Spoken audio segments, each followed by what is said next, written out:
D. Mace Vingan and Donick 1025, The Game. Broadcasting from the Busy Bee Plumbing, Heating, and Air Conditioning Game Nashville Studios, home of the $99 yearly Beehive membership, where the buzz is always about great service. Willie Donick, Derek Mason, Adam Vingan, and David Janes here with you today. We are broadcasting live at the all-new Circus Sportsbook Kentucky in the Mint Gaming Hall. Head up here and watch the Jets Dolphins or the Bengals Broncos Monday Night Football games tonight. Plus, you can find out more details on Circus giveaway of a trip to Las Vegas for the Titans-Raiders game in a couple of weeks. Now, Tennessee Titans, shocker, they lose again, 26-0 to the Houston Texans. And I do want to start the show, guys, by giving the Titans a little credit for something. We don't do that a lot, so I want to take this moment to, I don't know if praise is the right word, but to give the Titans credit for something. Each week, they present us with new lows, and I appreciate that. So, wow. Well, okay. Are you from the Delta House? From the Animal House? Hear me out. After the toga party, that was what they said. Hey, how was the party? Oh, it was great. A new low. It is an appropriate way to think about this football team, but this is what I mean. If you thought after last week, when the Titans were blown out at home by the Indianapolis Colts, that was rock bottom, the Titans said, hold up, wait a minute. Watch what we do this Sunday against the Houston Texans. Hold my beer. Exactly. So I know that there's a reaction to yesterday's game. And I know a lot of Titans fans have said, this is rock bottom. Well, guess what, guys? Wait until next week, because I am confident that the Tennessee Titans will find out another way to reach even newer depths. So I want to give the Titans credit for that. Each week, I think they've hit a new low, and then they one up themselves. So I do want to start the show by giving the Titans props for that. Boy, very sarcastic. Wow, today. man. Goodness. Aren't you in a good mood, huh? Yeah. I actually am in a great mood today. Wow. I mean, listen, for some people, yes, this may be a new low. For others, it's just a continued new low, whatever the word is for lower than low. I guess it's just low. I guess. What's lower than being low? Low. Andre 3000 once asked, what's cooler than being cool? Yeah. Ice cold. What's lower than being low? I don't know the answer. Exactly. There you go. So there are some fans that say, hey, listen, yes, I haven't seen it this bad, and other fans that say, listen, it's been this bad for a while. So, I just want my team to get out of it. This team right now, and this is why I know everybody's screaming for Brian Callahan's job. Everybody. I mean, I don't think you can turn on a station on our show or or tweet that has anything to do with the Tennessee Titans that they are not saying fire this guy. And listen, they may just as well be right in this situation. But my thing is, who do you expect could coach this team? This team, I thought this team, I knew this team wasn't good, like from a talent standpoint, from top to bottom. I knew this team had some work to be done. And I think everybody understood that. And everybody was on board with that. But what is making this bad, where I think that this is just, I don't know what they're doing in New Orleans or any other 0-3 or 0-4 team organization. I'm just looking at what the Tennessee Titans are doing. Like I say all the time, I don't care what the student next to you is doing, Bailey or DJ. I only care about what you're doing. Okay. I didn't think, I knew this roster was bad. But what makes it worse is the people that you depended on aren't playing well. Outside of Jeffrey Simmons and maybe Pollard, no one else that you have counted on is playing. Either they're not playing well or they're not playing at all. Put that on top of a roster that isn't good already. And I know a lot of people want Brian Callahan to be fired. I'm not. Listen, they fire him, they keep him. I'm just looking at it for what it's worth. This roster isn't good, and it goes from being not good to a dumpster fire or ass with what your quarterback said. When your top players, all of them, not one or two of them, but the guys that you depend on, they're not playing well. Outside of Jeffrey Simmons and Pollard and Skoronski, there's not many people that are playing well on this team. McQuarrie is playing well, but outside of that, and this is why I'm just upset. And again, I'm not calling for his firing. This is why I'm upset. Because you took yourself, or the organization sent you out, as they have before. I'm not putting this on Amy. I'm putting this on the two people above the quarterback, meaning the head coach. They put you out there after they had just traded a pivotal part of your defense. You just traded them for what? Nothing. On a team that's already struggling. Listen, I understand and I get why you did it. But then you trout your coach out there to have to explain, and he says, well, we got people better or ready to. And then I look Sunday, and where are those people? Where are they? You said there are guys ready to step up. No one stepped up. And then the guy that you depended on in the secondary got his ass roasted. He may have played well in certain spots, but when he had to come up big, he didn't. That's the thing. Great players come up big when they need to. Elite players come up. They may not make the play all the time, but then when they need to be called upon, they make the play that needs to be made, whether you're on offense or defense. Jeffrey Simmons yesterday, he made the play when they needed the play to be made. So when you call somebody out, you better be able to back that stuff up. And you didn't. That's what I'm talking about. I knew this roster wasn't as good. But I thought, man, if those top players, Snead and those guys, if they hold on, and if those guys play well, this team has a chance. Well, damn it, they're not. Again, outside of Jeffrey Simmons, Pollard, McQuarrie, Skoronski, how many other guys are playing well? Hooker, you just gave him a contract, and he's not playing well. So y'all can scream about firing Brian Callahan. That's easy. That's low cutting fruit. Take the fruit. It's there. Eat it. But it's a bigger problem. This is bigger than Brian Callahan. I remind me of New Jack City. When he said, this is bigger than me. This is bigger than me. Oh, well, I'm going to start telling on everybody. And that's what's happening. It's bigger than Brian Callahan. It is. I agree. You know me, I've taken the macro approach from the start here. I keep referencing the drafts between 2020 and 2023, where your three best players in four drafts are the following: Chikakonkwo, Roger McCreary, and heck, I can't even remember the third guy. Was it Peter? Peter. No, Skoronski's 2024. Oh, yeah. Right. No, you're right. 2023 is Skoronski. So Skoronski, Okonkwo, McCreary are your best three for 4 years of drafting. Now think about 4 years of your life, your 4 years of college, your 4 years of high school. That's a long time to come up with three players and nothing else for your foundation. So Brian Callahan is, like you said, the low-hanging fruit. He's the easy target for everybody to say, well, it must be him. They are not losing because of him. Now, that being said, they don't look like a well-coached team. Yeah. So, and yesterday is a great example. It was not operational, or they didn't have any of the big gaffes, but they're just not able to put together an overachieving performance to get deep into the fourth quarter with a chance to win. They have the same pattern. They're able to hang around in a game. They should have been tied or ahead.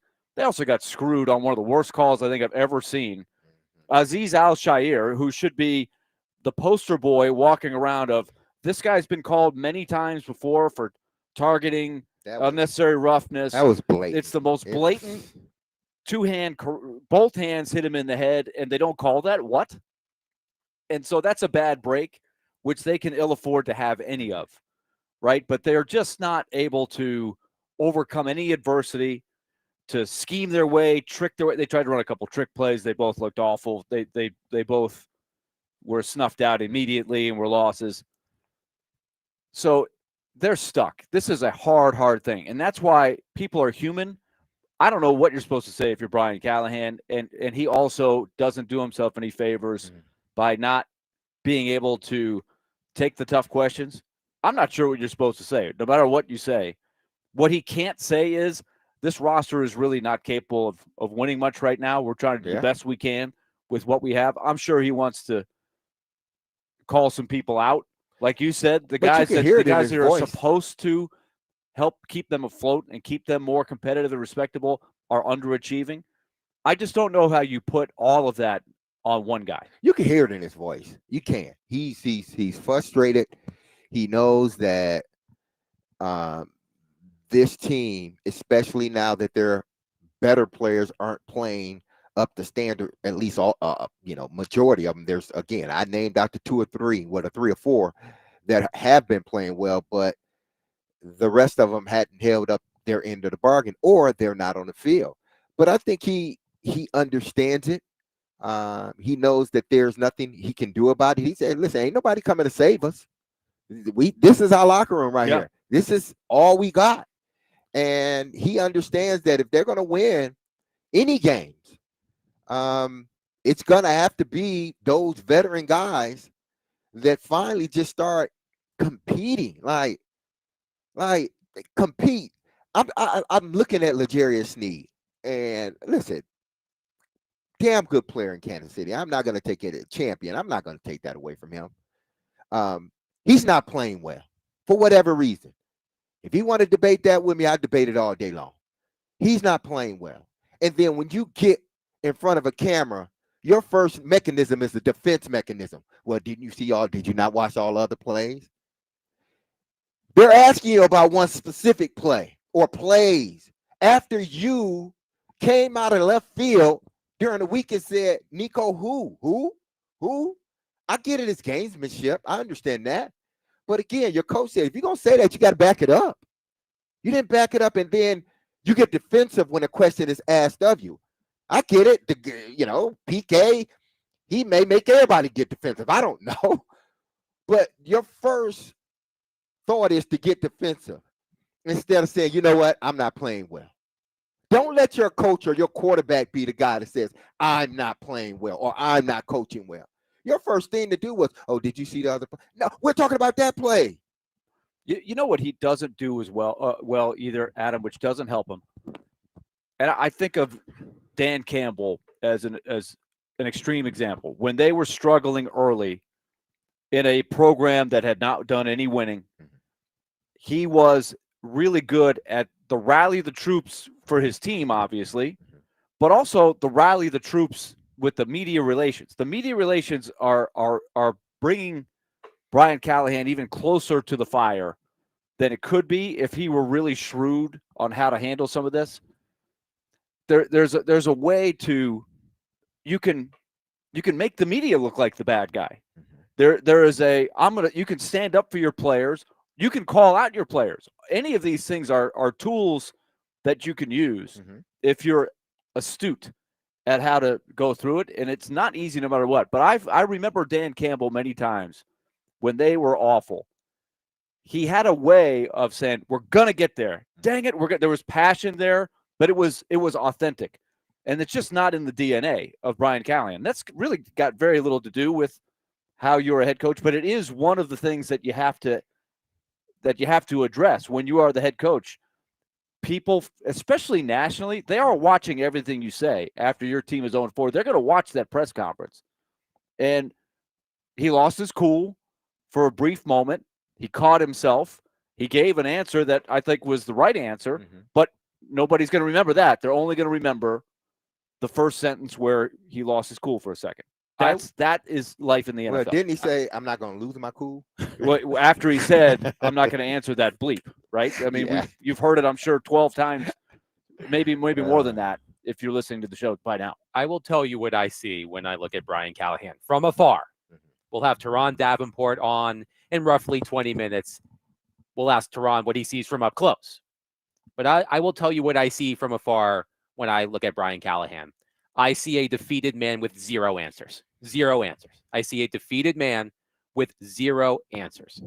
And part of me wonders if the Titans would be doing Brian Callahan a favor by relieving him of his duties. I appreciate Brian Callahan attempting to put on a brave face and answer these questions and try to spin this in the best possible way and talk about how uplifting it can be, how motivating it can be for this team at 0-4 to try to dig itself out of this hole. But y'all have watched enough football. How many 0-4 teams dig themselves out of this hole? Little to none.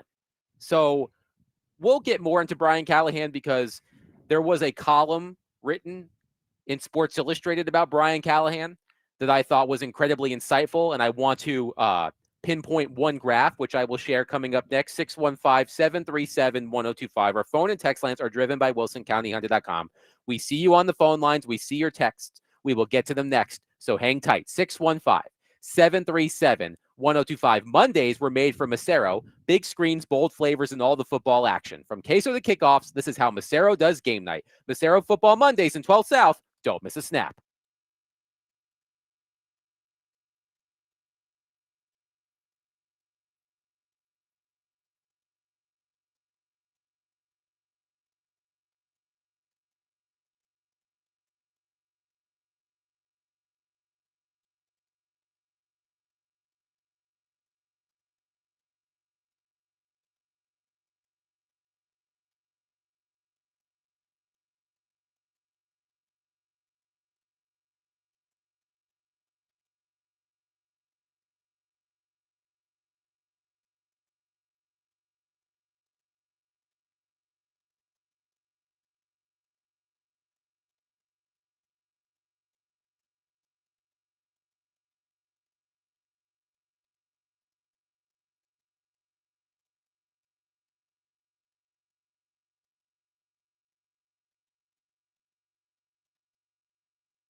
What's not going right for this offense?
What's not going right for this offense where you guys just can't get on track? Everything from interception to a penalty to an incompletion by me, a bad ball. And then once we pass the 50, we just not continuing the drive. So, I mean, if we keeping the buck right now, we 0-4. We have this one. We got nothing to lose. We dropped a quarter of our games, and we've yet to do anything. So, we have to lock in. Especially myself on the offensive line, from the defensive line, from the special teams to all three faces. We have to play together. We have not played together this year yet, and that's just something that we want to preach about it every day. Every day we got to do better, and we're doing that, but it has to show up on Sundays. It hasn't showed up yet, but it got to show up next week. In case you didn't hear what Cam Ward said, and I quote, "If we keeping it a buck right now, we ass," end quote.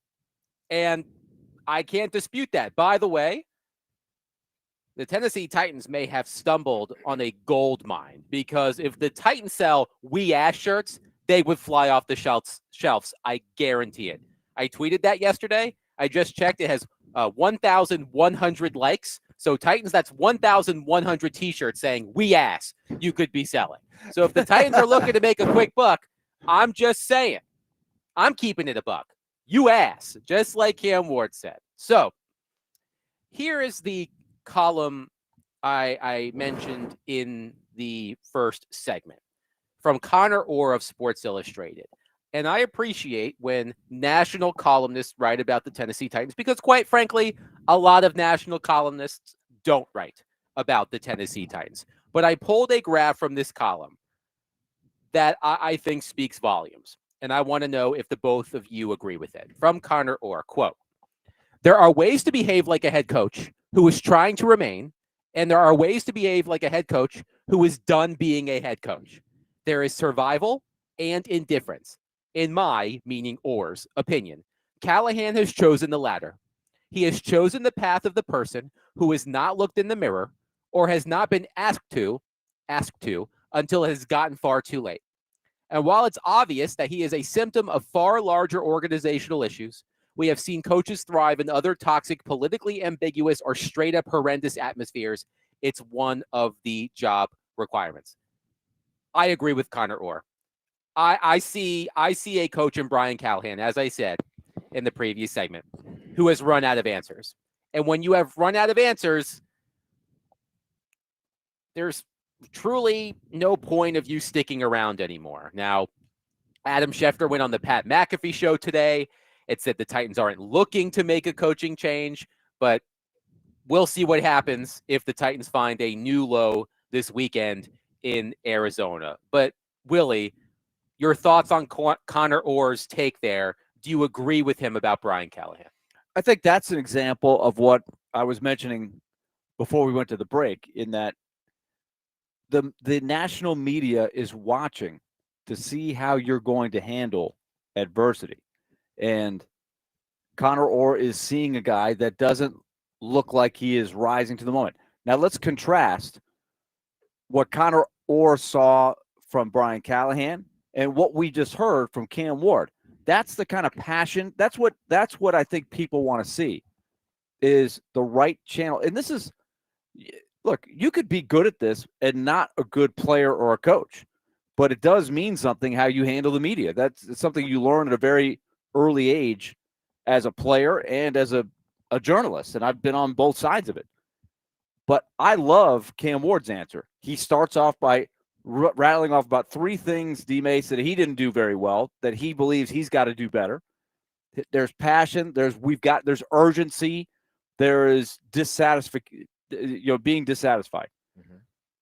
And it's overall a feeling that you get, right? It's not the exact words that you use, even though you're right, Adam, they probably could sell some T-shirts.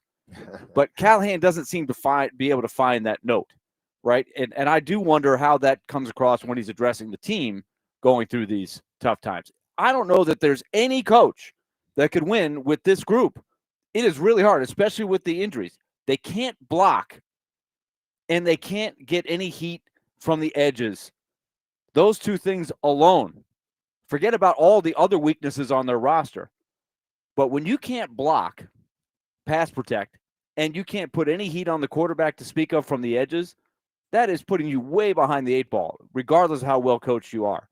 But I'm not sure he's making it any better. Connor Orr's article, whether he's coaching, whether he's conceded and just saying, hey, listen, I'm throwing my hands up.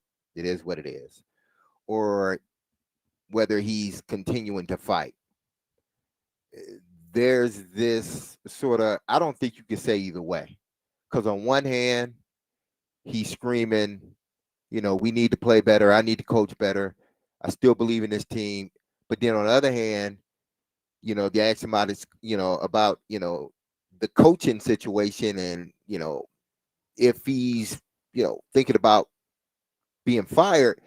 And he sort of gave this nonchalant answer. So I don't agree with Connor Orr. I don't think he has basically conceded. I think he understands where this team is at. And I think he's going to continue to coach hard because that's a reflection of him. It's not about getting another head coaching job. It's about getting another OC job. And if they fail, you can't, that you just bagging it in right now. You think somebody else going to give you a job at that position, whether it be a coordinator or a head coach, So when Connor Orr says he believes Brian Callahan is second to ladder, I don't think that's the case. I just think, he understands where this roster is. He's going to continue to fight just like those players.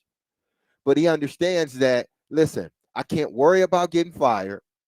If they do it, then they do it. I don't know what to tell you. I just got to worry about winning football games. So to say he's not, fighting for his team, I think he's genuine when he says those things. I think he is fighting for his team, but he's not a yeller or a screamer. So it doesn't come. You listen to Michael McDaniels down in Miami. I'm sure he's very upset, and I'm sure they're having the same talks that we're having here. But he's not a guy that's a screamer and a yeller. So his disappointment may look a little bit different, or his frustration may look a little bit different. Brian looks different from, say, a Vrabel or Dan Campbell. But I'm not going to sit here and say he doesn't want to win. He's just not doing a good job. I agree. It. Brian on our text line, driven by WilsonCountyHyundai.com, says the "We Ass" shirt would pair well with the trash bags fans will be wearing shortly. That could be true. I'm telling you, Titans, if you sell a shirt with the flaming thumbtack that says "We Ass," I'm buying one. I can guarantee you one. I have more than 1,000 people who liked my tweet yesterday. So I'm just telling you, you're missing a great opportunity. They can't put the you thumbtack could on do there. the opportunity. They can't put the thumbtack on there. Well, I mean, the Titans can if they Yeah, the make an Titans, officially licensed. But the We Ass Titans shirt. are not going to do that. Well, they're We missing ask- out. Well, what about your spirit of entrepreneurship in college? There was always that guy in the dorm that Yeah. had the unlicensed thing. There are There was plenty- a whole 30 for 30 Catholics versus convicts. There are The guy got plenty thrown off the basketball team of because of that. great local Yeah, you're right. You're right. sportswear companies. And if you own one of those companies and you are listening, I am telling you, you will make a killing with a "We Ass" shirt with Cam Wart's face on it or something along those lines. Let's go to Dustin in Hopkinsville, who has been waiting patiently on our phone line, driven by WilsonCountyHyundai.com. Dustin, thank you for waiting. Please go ahead. Yeah, what's up, guys? Hey. So, what's up? First of all, before I even start my little tirade, I do want to say I do think Brian Callahan is probably a great man. He's not shown me anything where he's not a good person, but I can't apologize for saying he's not a good coach, and I'll preach it till the cows come home. First off, I got a couple of notes here. Let me pull this up. Okay, can you do it in 60 seconds? I can. Let's go. So you say he would be relieved. I worked at CSX as a conductor. It's between the ears where it's written in blood, the rules are. And guys who can't do the job, when the train master, which is the manager, comes out and fires them, I see the relief on their face. They're so glad because they just can't cut it. I think that is exactly where Callahan is. All right. All right. And I think right now is the best time to cut ties with Callahan, Daddy Callahan, Brinker, and bring in McCarthy or Gruden, because at the end of the year, there's going to be a lot more names in the hat. And who's to say there's not another team in a position looking at us right now say, let's get them before they do. All right. Now, Vrabel coached Malik Willis in a game. What was it? Tannehill was out or Levis? I don't remember who, but the man threw 4 passes. We ran Derrick Henry. Guess who won that game? The Titans. How do you throw 4 complete passes and win a game? Vrabel is a dog. Callahan is not. You can't sit here and say a Vrabel special and put all the credit on one man as a coach and on one round, and then turn around and say, hey, it's not all on him. He's the leader of these men. Well, it isn't all on him. It's on Amy. She picks these leaders, and these leaders Thank you are for the call, whack. Dustin. We get the point. Thank you for the call, Dustin. Quickly, let me He's say. gone. No. Quickly, let me say this. Okay. How did Vrabel finish his career here? He may be a good coach. I'm not saying he's not. But how did he finish That his game career? that he referenced with Malik Willis was one of his last 2 wins. But he threw in a key word that Brian Callahan can't throw in. Derrick Henry. Doesn't have Derrick Henry. Doesn't have anybody close to Derrick Henry. That is the difference. So when you again, he doesn't have Ryan Tannehill. He does have, but again, you shouldn't have to apologize for wanting Brian Callahan fired. That's not what I'm saying. You can say that until the cows come home. That's the way you feel as a fan. You have every right. But to sit here and say that, you know, Vrabel probably would have gotten more out of Vrabel wasn't winning games the last year and a half. That's why he ended up getting fired. Again, I'm not saying he's not a good coach. And what was happening there? The roster was Exactly. aging. The The roster was crumbling. They weren't drafting well. And that's what I'm saying. Like, fire Brian Callahan all day. But until you get to the root of the problem, which is the roster, that's why I don't agree with Conor Orr. Because he first said, well, I know a few coaches that have been in situations like, no, you haven't. I could point out every one of them, and they have not. It has taken them years. Dan Campbell, it took them years to get that team around. Okay? Look at what's going on in Carolina. They still ain't got their stuff together. Cleveland, they still ain't got their stuff together. So, yeah, there are bad teams and bad coaches in NFL, and there are some bad organizations. But to say that, he hasn't seen anything happen like this before. Yes, I have. A lot of times. It happens every year. Exactly. So that's the part that I don't agree with. 615-737-1025. We will continue to take your reaction on the Titans' 26-0 loss to the Houston Texans yesterday. By the way, the Titans' first shutout loss since October of 2019 at Denver. That was Marcus Mariota's swan song when he was replaced by Ryan Tannehill. Mike Vrabel, by the way. Exactly. 615-737-1025. We will be joined next by ESPN NFL Nation Titans reporter Teron Davenport, who, of course, was in Houston yesterday. We'll get his thoughts on everything going on with the local professional football team that's coming up next. 615-737-1025. Our show is presented by Bax Homeworks, which transforms kitchens, bathrooms, and living spaces into places you can't wait to come home to. Get a free estimate right now at baxhomeworks.com.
The Mace Vingan and Donick 1025, the game. Willie Donick, Derek Mason, Adam Vingan here with you. Pleased to be joined on our phone line, driven by WilsonCountyHyundai.com, by ESPN, NFL Nation, Titans reporter Teron Davenport, who is presented each week by Bart Durham Injury Law and fueled by Parman Energy. Teron, before we begin, Willie has his hands up.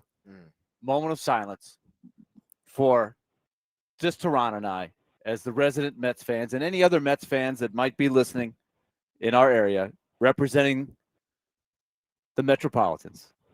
One of the saddest summers, 3.5 months of just a sinking ship that finally went down yesterday, not being able to score a run against the Marlins and getting like 7 walks, 9 chances with men in scoring position and not getting a single. So, Teron, I feel your pain. We'll have to talk and have some therapy. And pitchers and catchers will report in February. I don't know what to say. Did we lose him? He must be too distraught. Teron is Yeah. choked up. He's just too distraught to talk. Yeah, I get it. I don't blame him. I get it. I don't blame him. The Mets were 21 games over 500 in mid-June. Do we have Teron? Yeah, I'm here. Oh, okay. Teron, you were so choked up by the Mets, you couldn't find your words. Yeah, exactly. If that's how you want to put it.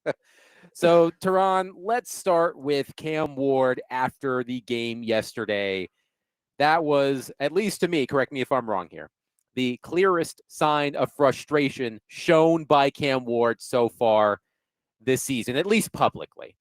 Should Ward's frustration sound any alarm bells inside the Titans facility?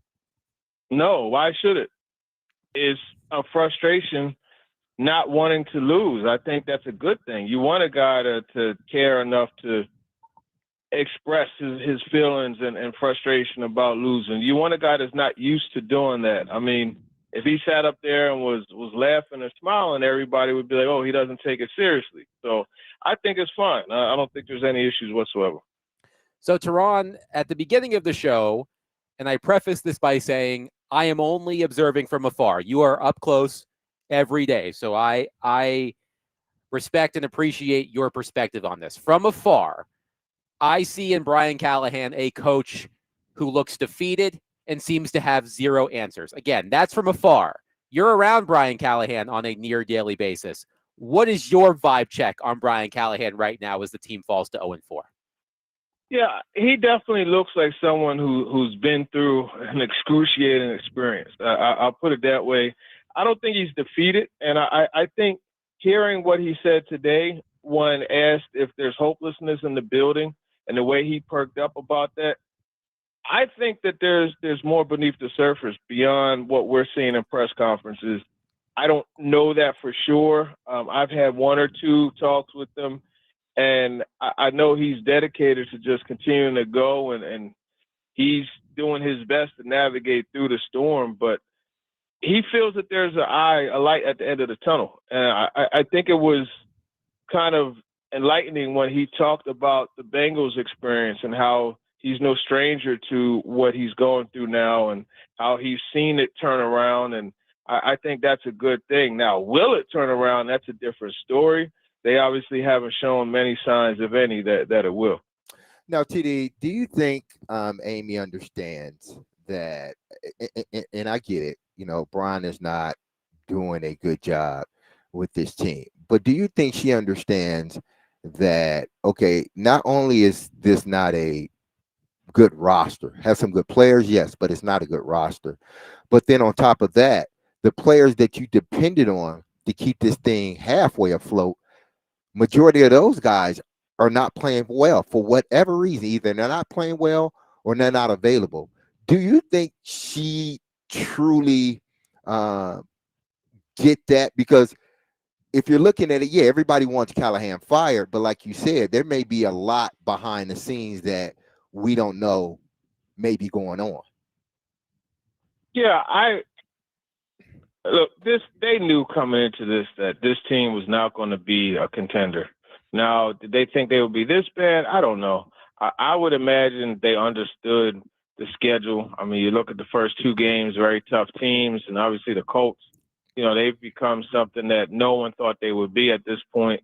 And yesterday, I mean, the Texans, they, you know, it was a matter of 2 teams that didn't want it for 3 quarters. And then the Texans woke up in the 4th and decided, hey, let's go ahead and win. So I think you look at all of that. I think there's an understanding that this year was not going to be a success, but at the same time, you look at the emotions and you look at, you know, the 3 years in a row a rash decision was made.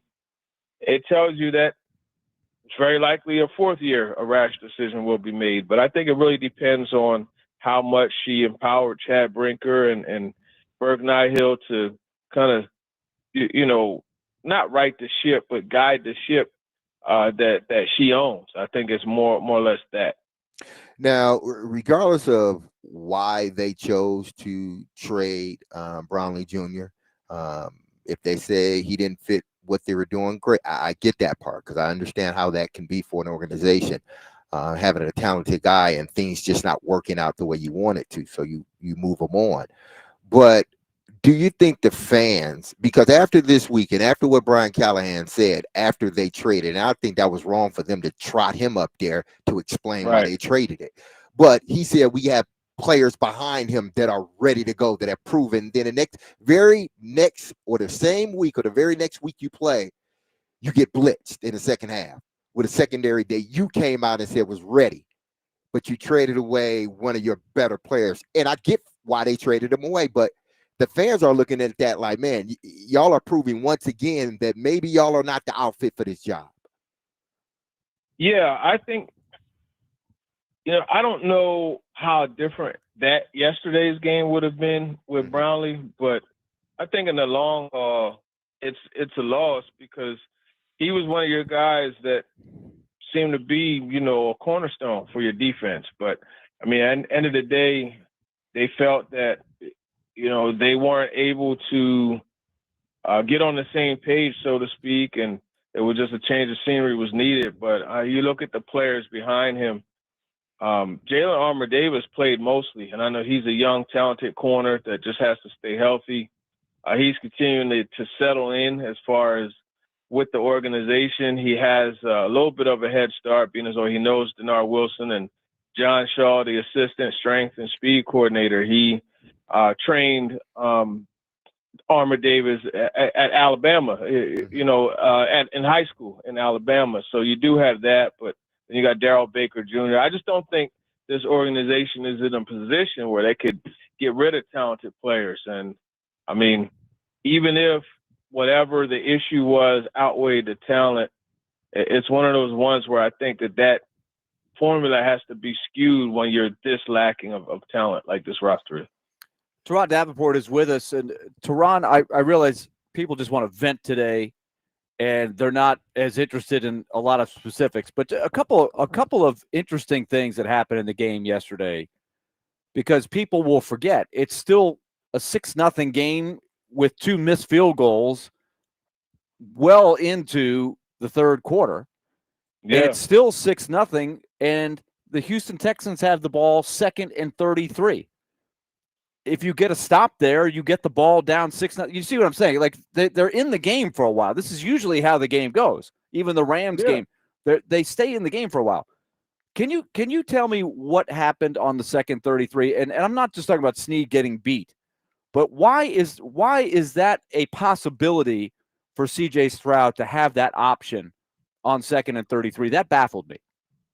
Well, yeah, I mean, you have man coverage and you had a little help over top, and Nico Collins was able to get a step, and once he got that step, Snead was cooked, you know, for lack of better terms, and that's basically what happened. And yeah, but I'm asking why. Making a play. Oh, I get that, but why is that? You know, Nico Collins is the one guy who can make that play on that roster.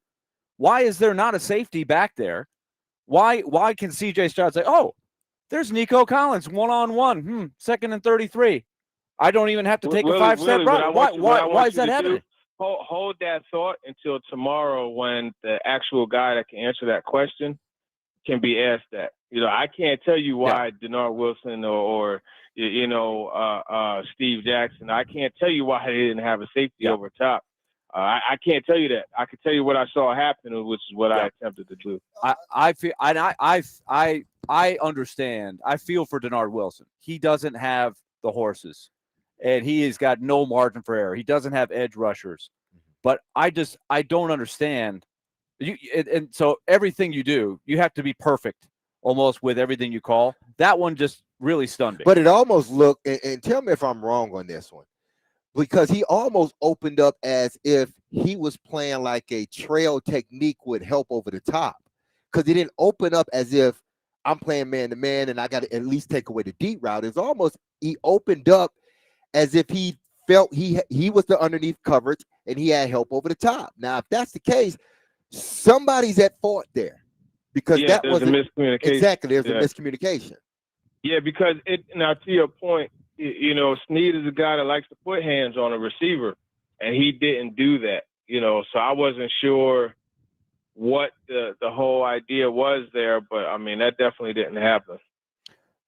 A couple of the key plays, Teron, that look, at the end of the day, the cream rises to the top. The better roster wins. But here are a couple of things that, again, could have been big swing plays. How did they miss a call on Azeez Al-Shire, who, as we saw in his 1 year here, and we saw last year, he was suspended. How did they miss the roughing the passer on Cam Ward early in the game there?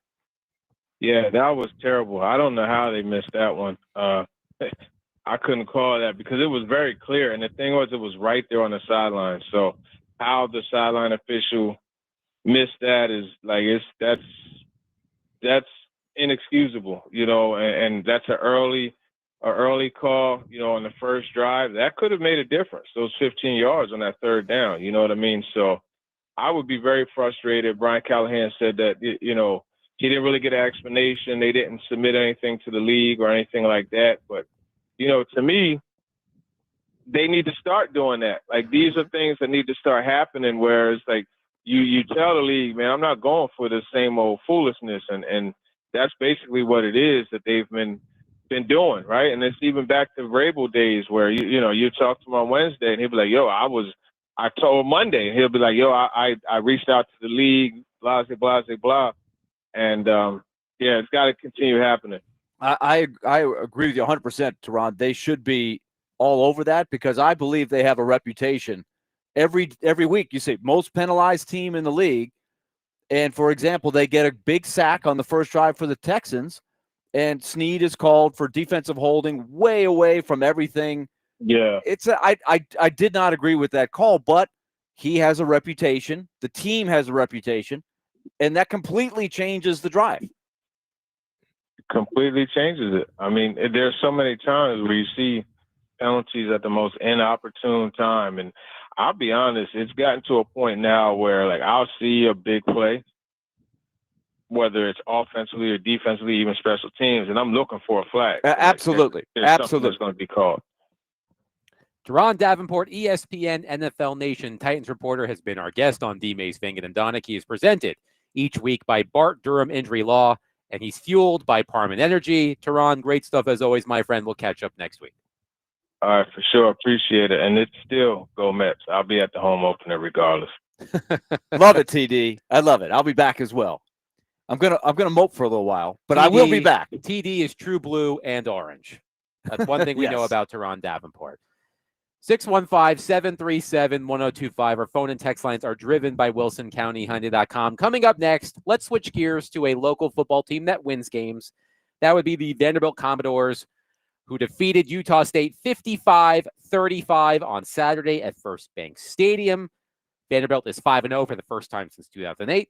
And now they are headed to Alabama, as is College Game Day. College Game Day will be in Tuscaloosa on Saturday. We will welcome in Vanderbilt head football coach Clark Lee for what I termed last week as 4-0 Clark. We will have 4-0 Clark coming up next, 615-737-1025. Willie Donick, Derek Mason, Adam Vingen, 1025 The Game.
D. Mace, Vingan, and Donick 1025, the game. Broadcasting from the Busy Bee Plumbing, Heating, and Air Conditioning Game Nashville Studios, home of the $99 yearly Beehive membership, where the buzz is always about great service. Willie Donick, Derek Mason, Adam Vingan, and David Janes here with you. Pleased to be joined on our phone line, driven by Wilson County Hyundai.com, by Vanderbilt head football coach Clark Lee. The Commodores coming off of a 55-35 win against Utah State on Saturday, and now the Commodores prepare for a road trip to Alabama to take on the Crimson Tide this Saturday afternoon. Clark, how are you today? I'm doing great. How are you guys doing? We are doing wonderfully. Thank you. So before we turn our attention to the game on Saturday against Alabama, let's look back at the win on Saturday, a 55-35 win against Utah State. Diego Pavia was sensational. 6 total touchdowns, 5 passing touchdowns, his first 300-yard passing game as a member of your program. I know it's a team effort, Clark, but in which aspects has Diego made the biggest strides as a passer from this season, from last season to this season? I think the confidence that he's playing with, the way he's seeing the game, it's just slow for him right now. So he's able to kind of pre-snap, make a decision where to go with the ball, and he's been right, and he's been able to hit our receivers and his targets on time and in rhythm, and that's created big plays for us. But I think his performance and his improvement has been great to see. Obviously, he was a dynamic player a year ago for us, and to see him improve is again a testament to really good coaching too. So I credit Tim Beck and Garrett Altman with that, and Diego with his focus. But I think our offensive line has also played really well, and I think they're those things go hand in hand. Him finding a higher level of performance, but having the time and space to make these decisions. And I just think our pocket's been really clean. And again, you got to give the O-line credit. A lot of excitement, Clark, about the game on Saturday after what happened last season. I know that you are probably just starting to sit down and sift through all of the Crimson Tide film, but I would love your initial scouting report on Alabama. What did you see on tape from the Crimson Tide's big win at Georgia over the weekend? Well, listen, this is a really talented team. It's a good team. And there's not a lot of flaws for them offensively. The quarterback's played really well. It seems like he's developed chemistry in the offense. And I think with each week, his performance has strengthened. They were able to possess the ball and convert on third downs against Georgia and maintain possession. I thought they were explosive in their screen game, and it's just they were all around really solid. I think the offense kind of led the charge defensively. They played well too, and bowed up when they needed to. Made it hard on Georgia to find space. And again, this is a good team. It's really going to be about us. It's going to be about how we prepare, how we go down and play.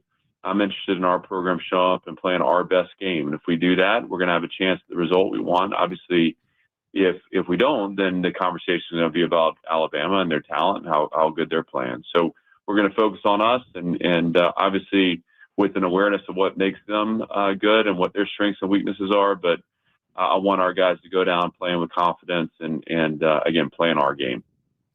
We're talking to Clark Lee, Vanderbilt's head football coach, coming off a big win this weekend over Utah State. Now they're headed to Tuscaloosa this weekend to face Alabama. Now, Coach, how do you, because you're not around your guys all the time, 24/7. I'm sure they don't want to be around you 24/7. You don't want to be around them either. But how, this program has really changed, and it's changed quickly, at least, from where I'm looking. How do you keep these guys, especially now that they're 4-0, 5-0 right now, headed to Tuscaloosa?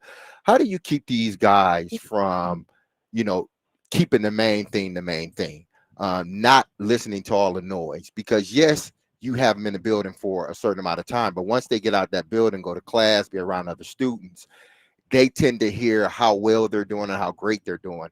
Nick Saban once coined it rat poison. How do you keep that away?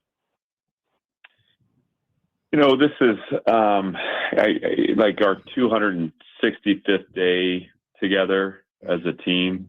So though we're not together 24/7, I mean, we've spent a ton of time since January 7th building trust and building an awareness and understanding, and also really setting a high bar for what our expectations are as far as our goals.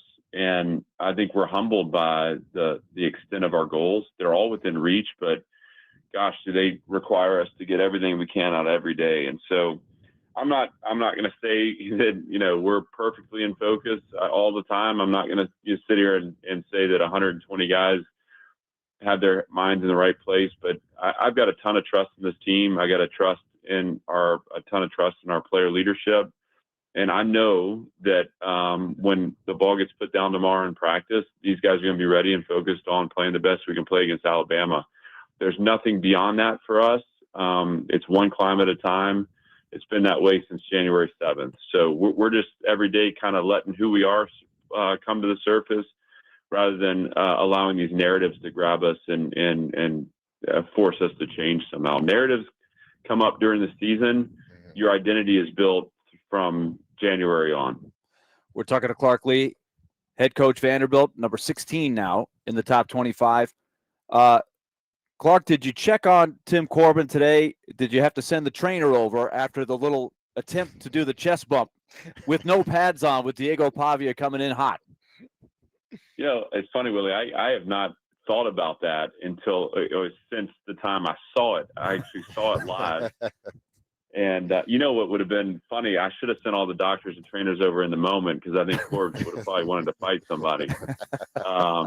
But hey, he's part of the crew, man. He's become a part of this thing, and obviously, it's been a few times that Diego's been able to celebrate with him. This is the first time that Corb's found himself on the ground, but that's part of playing the game of football. You're gonna get roughed up sometimes.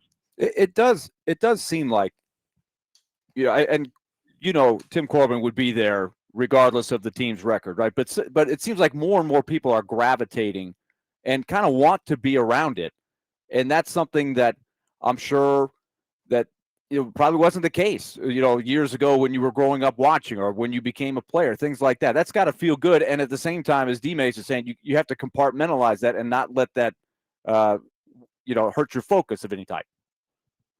I first of all, just to make sure I'm clear on this, Corbs has been such an incredible resource, therapist. I don't know what other titles I could give him in my time here. So helpful. And I've got text messages from him back from 21 and 22 where he's encouraging me and he's right there with us the entire time. And so both he and Maggie have been, which I so appreciate them. I think when it comes to the energy that we've created and the people that are taking an interest in our program, I don't take for granted that energy. I don't take for granted the spotlight, and that we have a product right now that people are paying attention to. And yet I know that stuff comes and goes as results come and go. So you try to hang on to the things that are permanent, not the things that are impermanent. And, we focus on relationships and process and keeping our heads down and focusing on the work that keeps us pretty busy around here. Again, we enjoy the environment that's been created in our stadium, the excitement. I think today for my kids was like college jersey day at school, and I got a report back that there were a lot of Vandy shirts walking around the school. So, that's all great. And my goal has always been that Vanderbilt could be a rallying point for the Nashville community, but right here in the heart of the city. We want to keep building on that, but we're going to pay attention to the things that we control. And that's, again, the work that goes into our process, the relationships that we carry out in the field and how we play. I want to ask about one of your colleagues in Barton Simmons, because as I was watching the game against Utah State, one word just kept coming back into my head. It was depth. There's just so many guys that are coming in. There's 3 tight end packages. There's 2 back packages. There's 4 wide receivers in the game, and there's no drop off. There's a lot of guys you're using on defense. I don't know all the different position names, but you could see the numbers coming in and out. But the depth compared to when you were playing, Clark, it's just night and day. And I know Barton's a big part of that. Oh, certainly is. And it's like you're saying, it's quality depth. There's no drop off, or very little drop off from the first group to the third group. We are at multiple positions on both sides of the ball, rolling 3 deep, which is a really good place to be. And we'll lean on that depth as we turn here to the teeth of our schedule. And keep in mind too, this will be our 6th straight week to start the season without a bye. So it's, those things take a toll, but we've been able to stay fresh by playing a lot of people, and obviously putting distance between us and our opponents has allowed us to rest some of those top line guys in the 3rd and 4th quarter. Barton and his staff, Nick Valdesari, Kendall Lawson, have done a great job in evaluating both program fits, the people that we want to kind of stitch into the fabric of who we are, and also having the physical tools, the attributes we need to win in the SEC. I think their work in conjunction with our coaching staff over the course of 5 years has created where we sit now, and some of that has been foundational, has been in place since 21-22, or it's been developed since 21-22. Some of that has been added in the last 2 off seasons, but no matter the how we've gotten here, it's the combination of those things that allow us to find the success we have right now. And again, you can't say enough about Barton and his staff and their efforts to position us this way.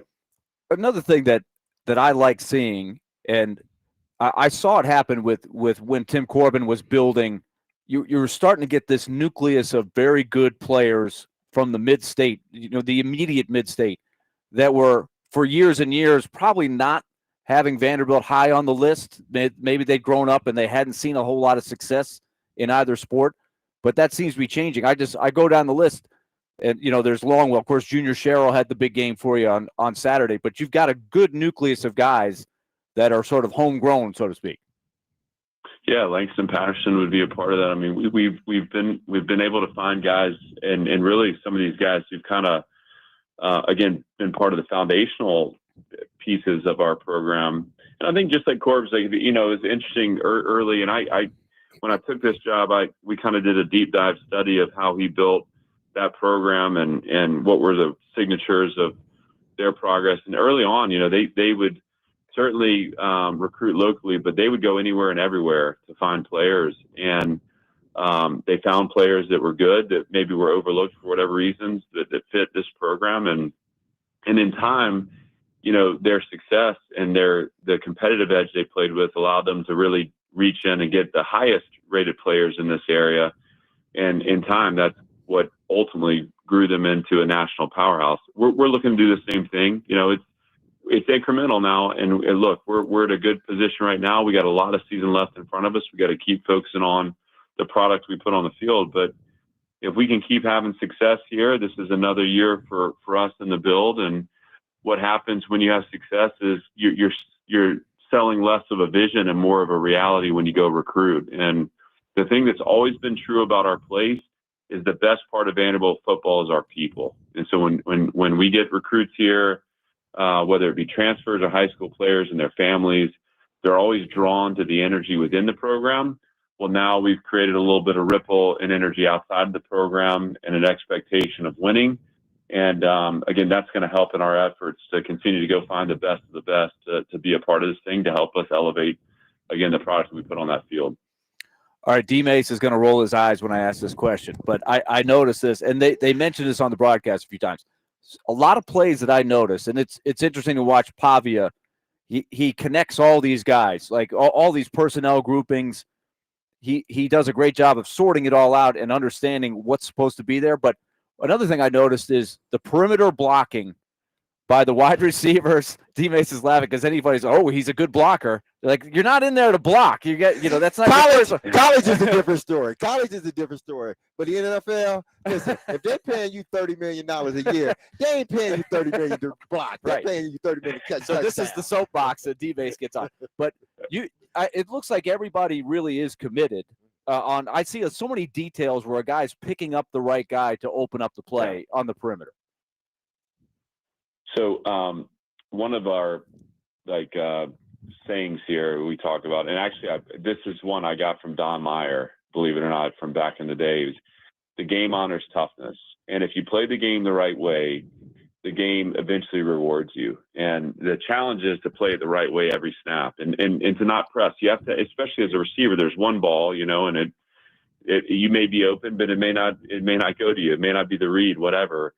Are you patient enough to allow the play to come to you? And we talk all the time about the culture of our team is represented in the way our receivers block on the perimeter. That is, if you want to talk about one singular shift in our program from 23 to 25, and even the success we had last year, watch the way those receivers are blocking out there on the edges. And the only film I showed yesterday to the team in kind of summation of the Utah State game were offensive plays, explosive offensive plays that happened because we had receivers playing the right way the entire snap.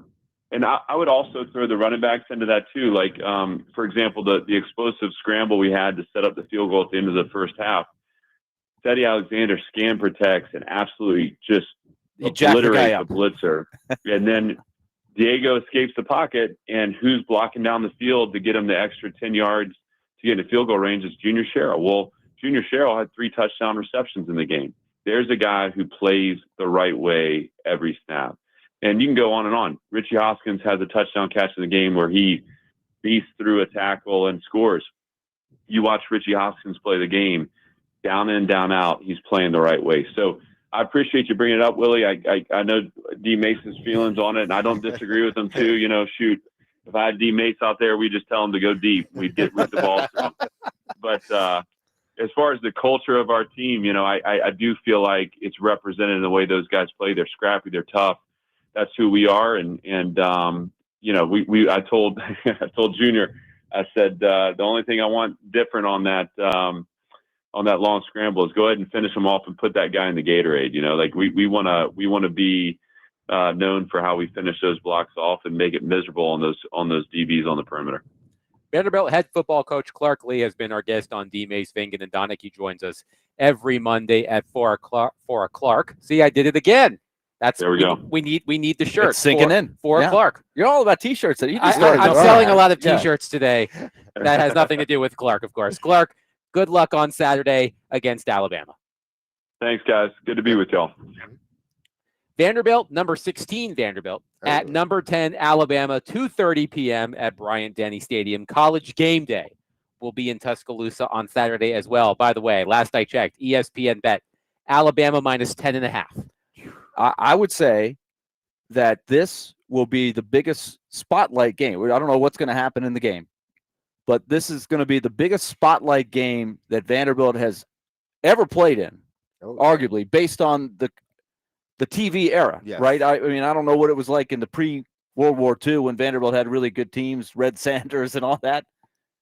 But honestly, has there ever been a bigger spotlight game that they've been in? I don't think there number has 16 versus number 10. That's a better question for you, the Vanderbilt historian. No, but I can't think of one. Been here long enough to know that Vandy, I mean, based on their history, but at least the last 20 years, they hadn't played in a game of this magnitude, meaning, you know, playing Alabama and they're so closely ranked together. Right. And Alabama coming off of a giant win as well. Game day being there. It's the 2:30 game. And it's not 2:30 because, hey, there's a couple of games. You're supposed to get Vanderbilt in there somewhere. This is the marquee best game. Marquee game at 2:30 that the league has. It's huge. 615-737-1025. We will continue the Vanderbilt conversation coming up next because I think Diego Pavia belongs in a certain college football conversation. We'll do that next.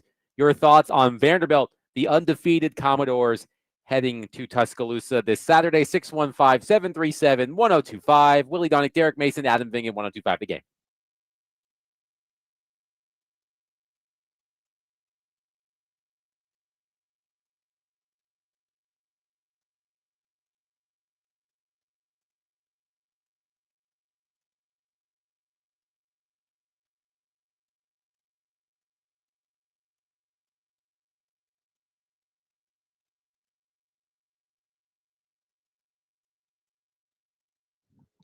All right, let's talk Loan Pronto. Remember, they are continuing to feature the fact that the rates are down, and the mortgage rates will not be down for very long. They're always going to move up and down, so take advantage of them while they're lower, especially if you got trapped in a high-rate mortgage over the last couple of years. where, hey, you didn't have a choice. This is what it was at the time. You had to go with it. Everybody gets that. But now what you can do is lock in a fixed rate a lot lower, as low as 4.99% APR, lowest in 3 years, according to Loan Pronto. So give them a call and ask about their rate reduction home loan program. 615-499-5780 or loanpronto.com. Lower payments each month, more money in your pocket that you save, and a fresh start with a better mortgage. 615-499-5780 or loanpronto.com. You can lock it in and skip the next 2 house payments.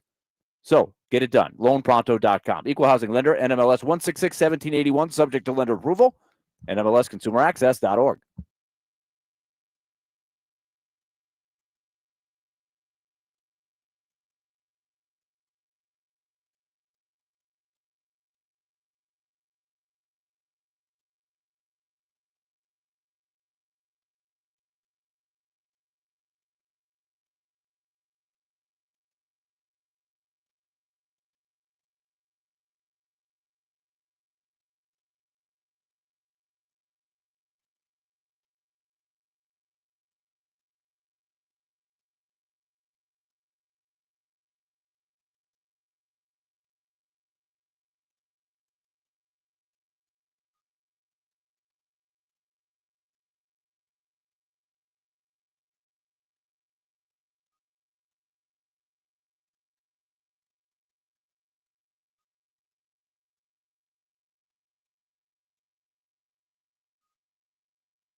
Oh, hold on. Diego's going to sing the alma mater. Western border, reared against the sky. proudly stands our alma mater as the years roll by. Forward ever be our watchword, conquer and prevail. Hail to thee, our alma mater, Vanderbilt, all hail. Should they add Vandy we turned at the end of the alma mater?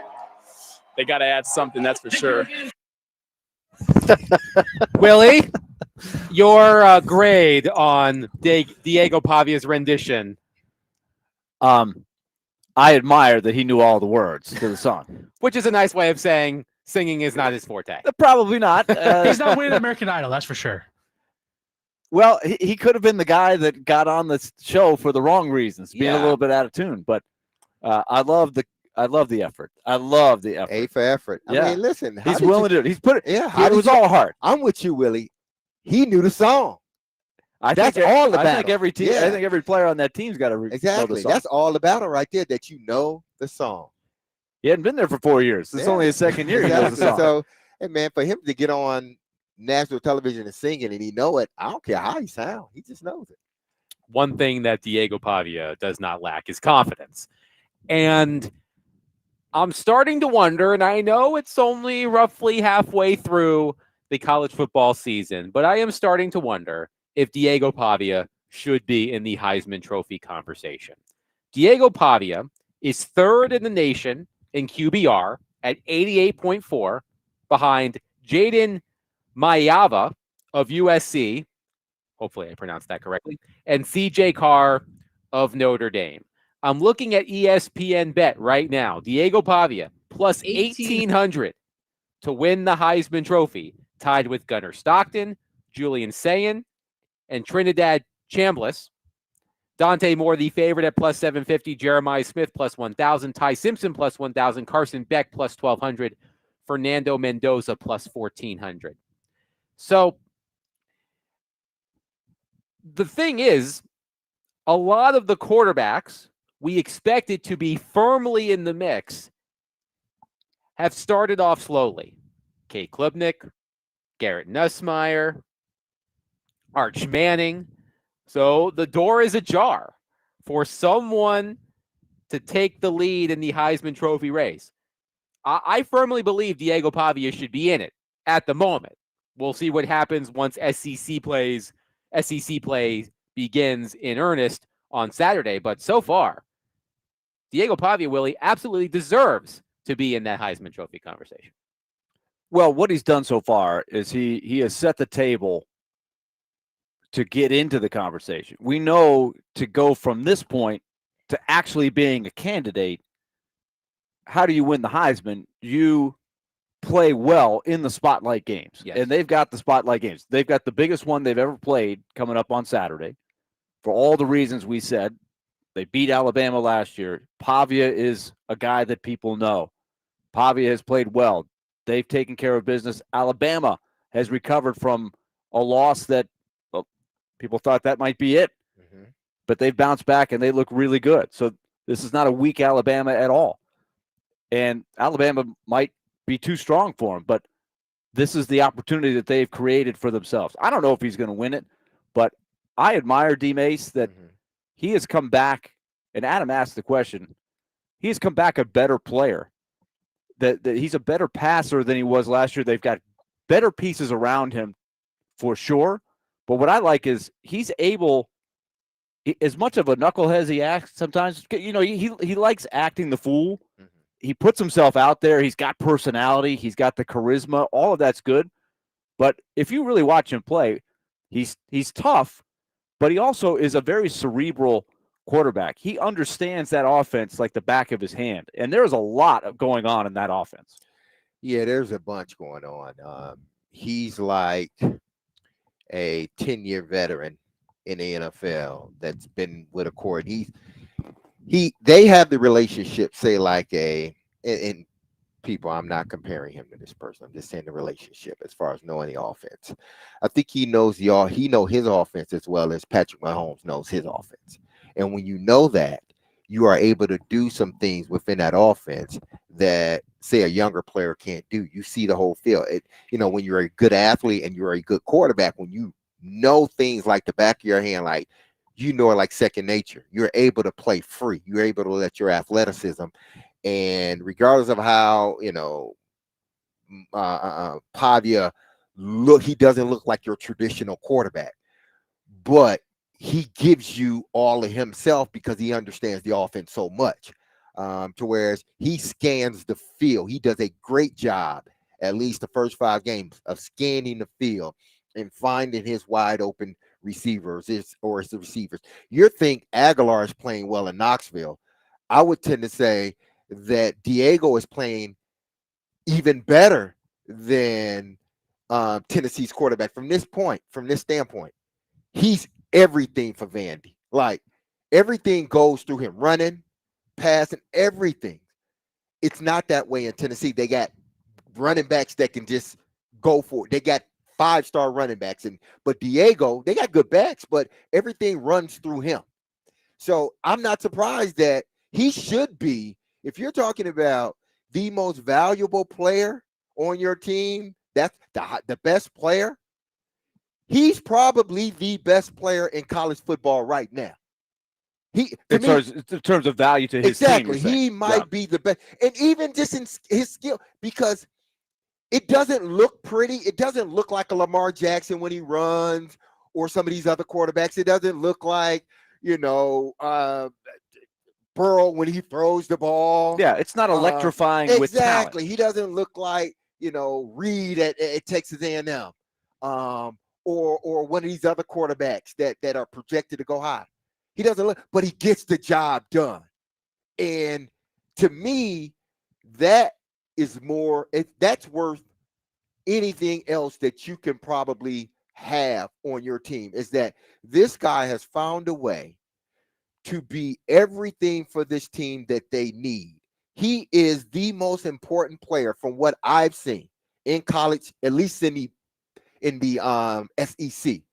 I believe he's the most important player to his team than anybody in the SEC. And Adam, they play 5 of the last 7 against top 25 teams, current top 25 teams. And I would say that Auburn is a fringe and could end up back in be back in the top 25 at some point. But this is what I admired the most. Remember Coach Willie's thing in the SEC media days when Diego Pavia was strutting through there. And I noticed that after the season was over last year, he was everywhere. He was at Predators games on the glass. That he went from being an unknown to a guy that was making a lot of money for the NIL, like a lot of kids are. But he has not. I was concerned: is he going to be too much about the attention that he's now getting? It can be intoxicating. But he has not lost the edge. He has not lost the desire to get better.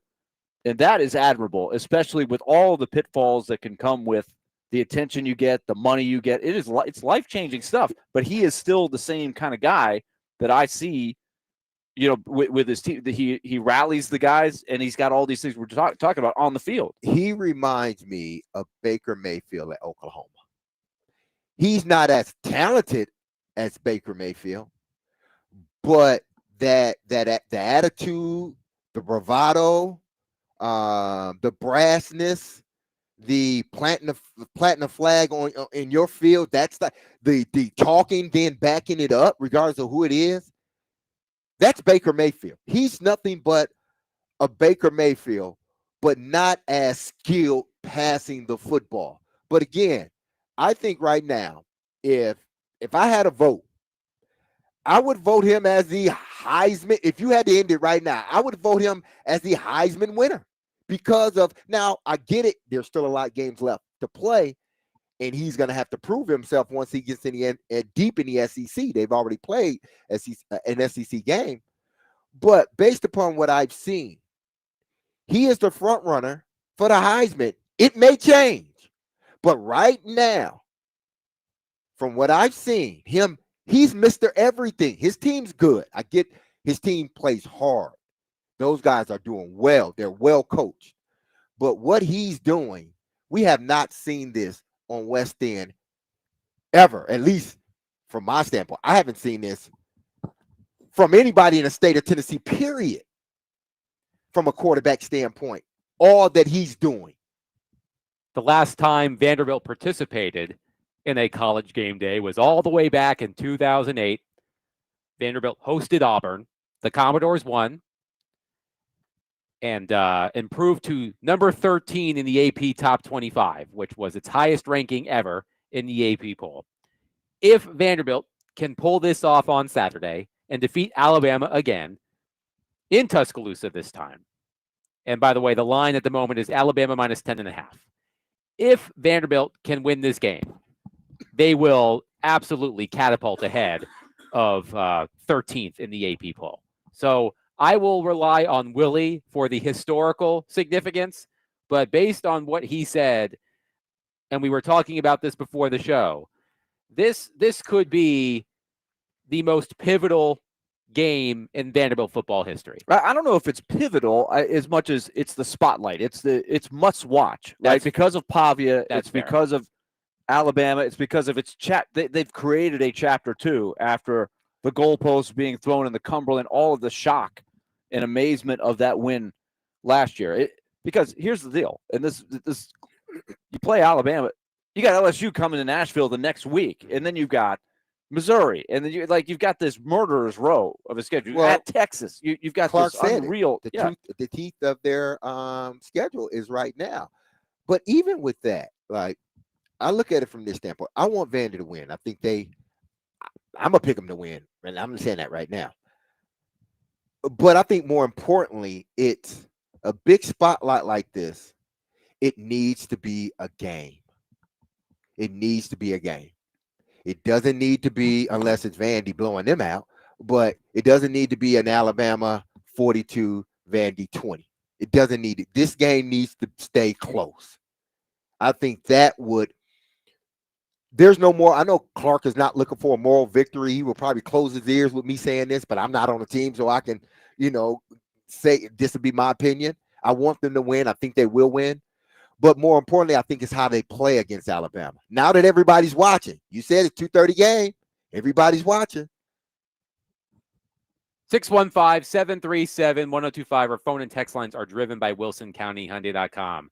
Your thoughts on Vanderbilt's upcoming matchup against Alabama, Diego Pavia, and where he belongs in the Heisman Trophy conversation. Again, 6 touchdowns for Diego Pavia against Utah State. 5 through the air, 1 on the ground. 615-737-1025. Coming up next, we'll get back into the Titans. And I want to follow up on something I asked Teron Davenport in the first hour about Cam Ward. So we'll do that next. 615-737-1025. Our show is presented by Bax Homeworks. Financing options are available to make your remodel easier than you think with Bax Homeworks. Get a free estimate right now at baxhomeworks.com.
Is this the most frustrating period you can recall going through football-wise? I would say no. I had a lot of frustrations in my past, whether it was high school to college. But I just want to win. When was the last time Tennessee won? I don't know. I'm trying to win. Everybody in this locker room, we want to win, and we have to win. That's really what it comes down to. No matter how we got to do it, at some point, like we have to turn the tide and we have to start with the games. That was a visibly frustrated Cam Ward after the Titans' 26-0 loss to the Houston Texans yesterday. By the way, the last time the Texans had a shutout was November 28th, 2010, also against the Titans. Rusty Smith at quarterback for the Titans. Rusty Smith was catching strays near the end of the broadcast yesterday. So it had been nearly 15 years since the Houston Texans had a shutout. So congratulations, Titans. You got that going for you, I guess. Yeah, they do. Unfortunately for them, so much so that they drug Rusty in there. What's the funniest part about that is that who was the other guy? I forget his name now. That was doing the game. Ross Tucker. Yeah, Ross Tucker. Ross Tucker says, "Who is Rusty Smith?" Yeah, good question. I'm like, why is Rusty? Rusty shouldn't be a part of this. He's not on his team now. But I guess it's gotten that bad where they have to bring up, your transgressions from the past. I want to get to the point about Cam Ward, but first let's go to Dylan in Antioch on our phone line, driven by Wilson County Hyundai.com. Dylan, thank you for calling. Go ahead. Hey, guys. Just wanted to comment real quick. There was a play, I think it was, it may have been like 2nd and 10, and it was Julius Chestnut, little handoff. Give it to him. He loses like 2 yards. The guy comes off the corner, totally uncovered. It's blown up. It was one of the worst things I've ever seen. Like just at the time in the moment, even Ross Tucker, who I really like, by the way, is like, I don't know what they were doing there. So he gives away play calling. You score 0 points. And just real quickly here too, a lot of people are saying that this is worse than it was in Hunera. I don't think it's gotten there yet. We may be a little prisoner at the moment there. I mean, it's close, but it's not that bad yet. But, man, that play, it just blew my mind. And also, Aziz Al-Shire, you got to call that. It's like goons in hockey. You got to watch out for those guys. Anyway, we'll hang up. Love the show, guys. Thanks. Thank you, Dylan. I think Dylan may be referring to the play midway through the third quarter. The Titans are down 6 points, and they hand it off to Julius Chestnut on 3rd and 12. I thought that was a cowardly play call. But they can't block. Yeah, they cannot block. This is the dilemma you're in. So you run a 3rd and 12, you do a 5-step drop, and your quarterback is going to be scrambling around, winging it down the field, trying to make a miraculous play. Those are your choices. I'm with you, Adam. It is a giveaway, but I say to myself almost every play. Now I'm curious to see if they can get Latham back and have the 5 play together for 3 or 4 weeks.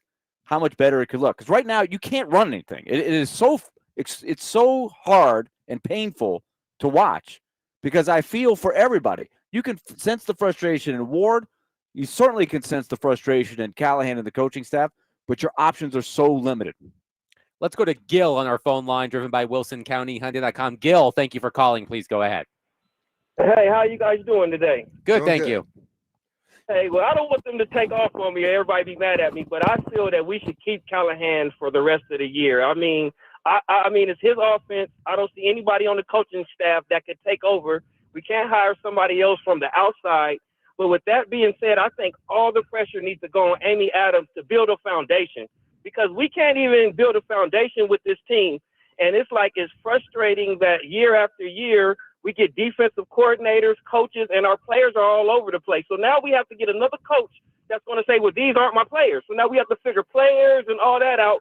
But I think that I wouldn't spend any more money. I would watch the games. I wouldn't spend any more money on the Titans to give her a statement, to make a statement. But she needs to get it together and get our up top first to build our foundation. And then from that point on, I think we can move forward. But Callahan's not the guy. But as long as he doesn't let Cam Ward get hurt, and he can just get a little better, I don't even care if we win. I just think that's the way to go. Thank you for the call, Gil. By the way, Matthew from Jolted on our text line says, I had Rusty Smith out of my mind, and hearing his name on the broadcast brought back so many bad memories. I told you. I mean, Rusty had no reason to be brought up in this conversation, but he was. And I understand Gil's point about Amy Adams Strunk. I know a lot of you are feeling frustrated about the ownership for the Titans, and I think that's a conversation we can continue to have. I'm going to park it, however, for the moment, because I do want to get back to something I asked Teron Davenport. And I'll be honest with you, I was a bit surprised by his response. So I asked Teron Davenport in our first hour if Cam Ward's public display of frustration, I asked if that should set off alarm bells inside the Titans facility. And he said, no, why would it? Here was the point I was trying to make. What must ownership be thinking when their number one pick quarterback is saying, and I quote, we ass after a game? And ownership knows that the team is bad, but I wonder if they should be worried about Ward feeling discontented 4 games into his NFL career. Well, if that's what triggers you, then I mean, you're gonna be triggered each and every time after a while, because listen, I understand his frustrations, but and he has every right to say those things. But if I'm the owner, I'm not making a decision based on what my quarterback is saying, because it's the same quarterback too that says, I want Brian Callahan to be here, as long as I'm here, coaching me and everything else. So people quickly forgot about that. So if I'm an owner, yeah, you hear about it, but I'm not making no decision based on, what my rookie quarterback has said. And again, I'm not upset about it at all as an owner. I'm just not making a decision based on what he's saying. If a decision is made, it's based on the product on the field, not because of what my quarterback. Because remember, again, it's the same quarterback that just about a month and a half ago said he want Brian Callahan to be his guy. So there you go. I would again, with the caller, and I think with you, D-Mace, is the patience about not giving in to the noise of get him out of there, get a new coach. And as it relates to what you are bringing up, Adam, it's a great question. Because I think in the history of sports, there probably have been owners that would see something like that and say, oh my gosh, I've got to do something. My prized possession, the guy that everything's riding on, is ticked off. You know what? What I would be alarmed about is not what he showed there. I love the passion, and I love the way he's channeling it. He's not calling out his teammates. He's not calling out his coaches. He's calling out everybody, starting with him. And he's got every reason to say, man, I'm a rookie in this league. I'm not getting any help, because that's what we're all seeing. Yeah. This is a guy running for his life on every play, and he's doing the best he can. He's learning, and I think he's got a chance to be pretty good. He's got a rocket of an arm. He's got a competitive edge. He's got the willingness to study. So they got to bring him through this fire. I would be concerned if the opposite were happening. If he were up there defeated and saying, I don't know what to do. I got no answers. Yeah. That's when I would be concerned. I'm not concerned at all. I'm with Teron. I'm not concerned where it is now. But it's only been 4 weeks. Let's check back in another month. It's only been 4 weeks? Yes. You mean I have to watch 13 more of these? Yes. Well, see, this is the thing. Oh, my God. This is why you have to where we are sitting January 1st is really going to be the key. They've got to get through this fire. And it starts with finding guys who can block. You've got to pray that Latham can come back. And you got to pray that Zeitler doesn't age out. You got to pray that Dan Moore can start playing a little bit better. I don't know about the illness he had, but he was awful. He's been. I hasn't been think good. there was some talk that he wouldn't play, right? He got sick. And so we've all played sick at one time or another. Sometimes you play sick and you're okay. Sometimes you're not okay. Yeah. But he hasn't been playing good all season. Right. He hasn't been playing well when he's healthy. But they've got to get more out of that offensive line, or else they're going to be like this every week. They got to block. Yeah, they got to get more out of this roster. Again, I get, and I'm not. There's no necessarily pushback when callers call in or text in and say, he needs to be replaced. But my counter to that is, listen, this roster isn't good, and everybody knew that. Everybody that's followed this team know this team. They knew that, but they also knew that they had about 10 guys on this team that if they played to the caliber of of what their capabilities are, if they stay healthy, then this team they can win some games or be competitive in a lot of games. But not only are you a bad roster again, but the people that you are counting on, majority of those guys are either not playing up to the potential or the expectation, or they're not on the field. One or the other. The 2 or 3 guys, 4 guys that are playing well is not enough. We need all, and on a roster like this, you don't need 4 of the 10 to play well. You need 10 of the 10 or 12 to play well. 615-737-1025. Our phone and text lines are driven by WilsonCountyHyundai.com. We will take your reaction on the Titans. Their 10th consecutive loss over 2 seasons, if I have my math right. They lose 26-0 to the Houston Texans, their first shutout loss in nearly 6 years. 615-737-1025. Coming up next, there is one player who is showing up for the Tennessee Titans. So I think it's time for the Titans to trade him. We'll discuss that coming up next. 615-737-1025. Today, we are broadcasting live at the all-new Circus Sportsbook Kentucky in the Mint Gaming Hall. Head up here and watch the Jets, Dolphins, or the Bengals, Broncos Monday Night Football games. Plus, find out more details on Circus giveaway of our trip to Las Vegas for the Titans-Raiders game in October.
Team Ace Vin Donick 1025 The Game, broadcasting from the Busy Bee Plumbing, Heating, and Air Conditioning Game Nashville studios, home of the $99 yearly Beehive membership, where the buzz is always about great service.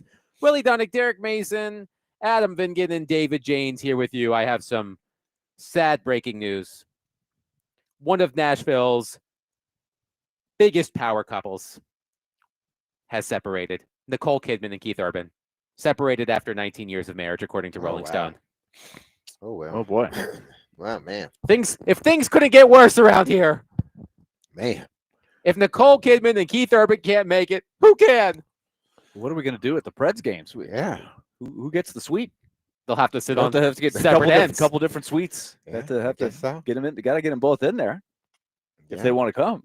I hope they could reconcile or I something. hope it was a amicable. Yeah, an amicable parting of ways. Parting of ways where they're not necessarily upset with one another. So I'm sorry to bring you all down further. I know you're already feeling really crappy after the Tennessee Titans were shut out yesterday in Houston, but the hits just keep on coming. The Titans can't win a game, and love does not conquer all, at least when it comes to Nicole Kidman and Keith Urban, who are reportedly separating after 19 years of marriage. Anyway, there is one player for the Tennessee Titans who is playing well. Jeffrey Simmons. Mm-hmm. Jeffrey Simmons sacked C.J. Stroud yesterday in 2.09 seconds. That's how fast Jeffrey Simmons went from jumping off the line of scrimmage to taking down C.J. Stroud. In fact, he crossed the line of scrimmage in 0.32 seconds after the snap. That's how fast it was. And Jeffrey Simmons, he's taken a lot of criticism over the years, but I don't think it can be argued that Jeffrey Simmons has not come to play this season. He's got 14 quarterback pressures, 8 of which are quick pressures. He's caused 2 turnovers because of those pressures. He also has 2 sacks. If I recall off the top of my head, he is the second highest graded interior defensive lineman in the league, according to Pro Football Focus. So Jeffrey Simmons, say what you will about the Tennessee Titans, Jeffrey Simmons has come to play.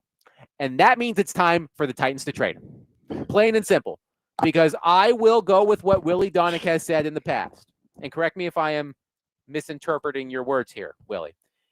Jeffrey Simmons, I can't imagine, will be this effective when the Tennessee Titans hopefully become good again. It's going to be a few years. It could be 2 years. It could be 3 years. It could be 4 years. By then, Jeffrey Simmons will not be the player he is today. He is playing outstanding football to start the season. So I now put him up to bid for the highest bidder. I've been philosophically at this point since the beginning of training camp, and it's nothing against Jeffrey Simmons. I'm not one of these people, and there's a lot in this market that are like, he's not a leader, he's not this, he's not that. They get frustrated with him. I've always been a guy that thinks he's a really good player. Mm-hmm. And I just keep coming back to the same question, and I'll say it today, just like I said it at the end of July. Is Jeffrey Simmons going to be a part of the next really good Titans team? It is going to be minimum 2 years before they're even able to build a roster, in my opinion, that's even respectable. 3 years until they could be good, realistically, and then hopefully that is the beginning of a window. So we're talking about Jeffrey Simmons, who right now I think has even upped his trade value since the beginning of training camp. He's playing great, and he is working hard. He is noticeably making a lot of big plays there. He tore them up yesterday.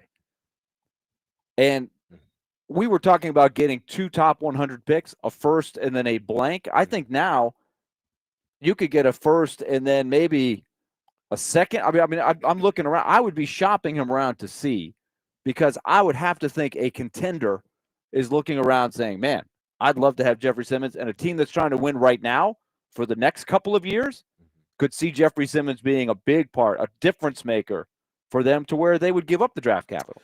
I can see them trying to do what Chicago did when they traded away, I forget. Khalil Mack? No, the defensive end. Not too long ago when they traded him to San Francisco. Chase Chicago, Young? yeah, Chase Young. Chase Chase Young. Young got traded to San Francisco. Why? San Francisco was a contender, and they were looking for. They needed another guy. I think Bosa may have been injured, Yeah. or And whatnot. Bosa happens to be injured exactly. now. He's injured now, so they went out and got it. Chase, who was a former top 5 pick or top 10 pick. I don't know how much Chicago got in return when it came to that. I'm not surprised that Jeffrey Simmons is playing the way he's playing right now. I don't think this is if it's a big surprise to anybody, I mean, you must not have been watching Jeff. He's been injured the last 2 years off and on, and I think that sort of affected him. He came into camp lighter, physically noticeable. He seemed to be ready to go, and he has been.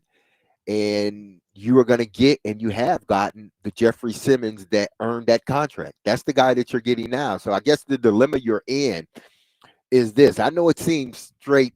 I know it seems black and white here. I know it seems like, oh, this is the decision. You do this. It's a no-brainer. It's not a no-brainer to trade him. It may end up being what happens, or it end up being a good thing, but it's not a no-brainer. Why? Because this team doesn't have many players. Doesn't have many. Jeffrey Simmons is still young enough that if you sign him to an extension, 3-year extension, 4-year extension, you're hoping to really get 2 to 3 years out of him. And I think they would get that out of Jeffrey Simmons. And to then allow him to retire a Titan, because guys haven't been able to do that. And he's playing well enough to say, if you pay me the money, I'll stay here. But now you got to make the decision that, okay, he's playing well. Do I trade him and be able to get some assets for him? Whether it's a first round, second round, combination of picks, whatever it is, or do I hold on to the one of few good players that I have that I know will play good football this season, next season, and maybe even the season after that, which I need that for the next 2 to 3 years, but I need him to be a presence a little bit longer than that, a veteran presence with that defensive line. To clarify, Chase Young was traded from the Commanders. Yeah, the Commanders, to not the Chicago. 49ers. Mm-hmm. A report from Adam Schefter at the time said Washington was seeking 2nd and 5th round draft picks in return for Young, but teams expressed concerns about Young's medicals, so he was traded for a compensatory 3rd round pick. All right, Chase Young was a high first-round pick and a big talent. He never produced like Jeffrey Simmons has. He's nowhere close. So Jeffrey Simmons, to me, would be more valuable, in my opinion. I think Jeffrey Simmons could put you over the top if I'm a Super Bowl contender. And this is not me at all. I just want to be clear. It's not me saying they need to get rid of Jeffrey Simmons. This is about asset management and where you are in the football universe. Yeah. Getting the maximum value back for a great player. He's a top 100 player. He's playing like a top 100 player. This roster has 0 top 100 players. He's the only guy that even sniffs the top 100. They desperately need the draft capital. I'll give you an example of where the universe was different, okay? But Derrick Henry was the 7th best player in the NFL.com top 100 this year, number 7. And he's always been a top 100 player. The Titans elected to hold on to him and then eventually let him go. But why did they do it? Because they thought they could win. And I didn't have a problem. Look, I understood. When you got Derrick Henry, you don't want to trade him. And they thought they could win. They miscalculated. But what happened as a result? They let him go, and they got nothing.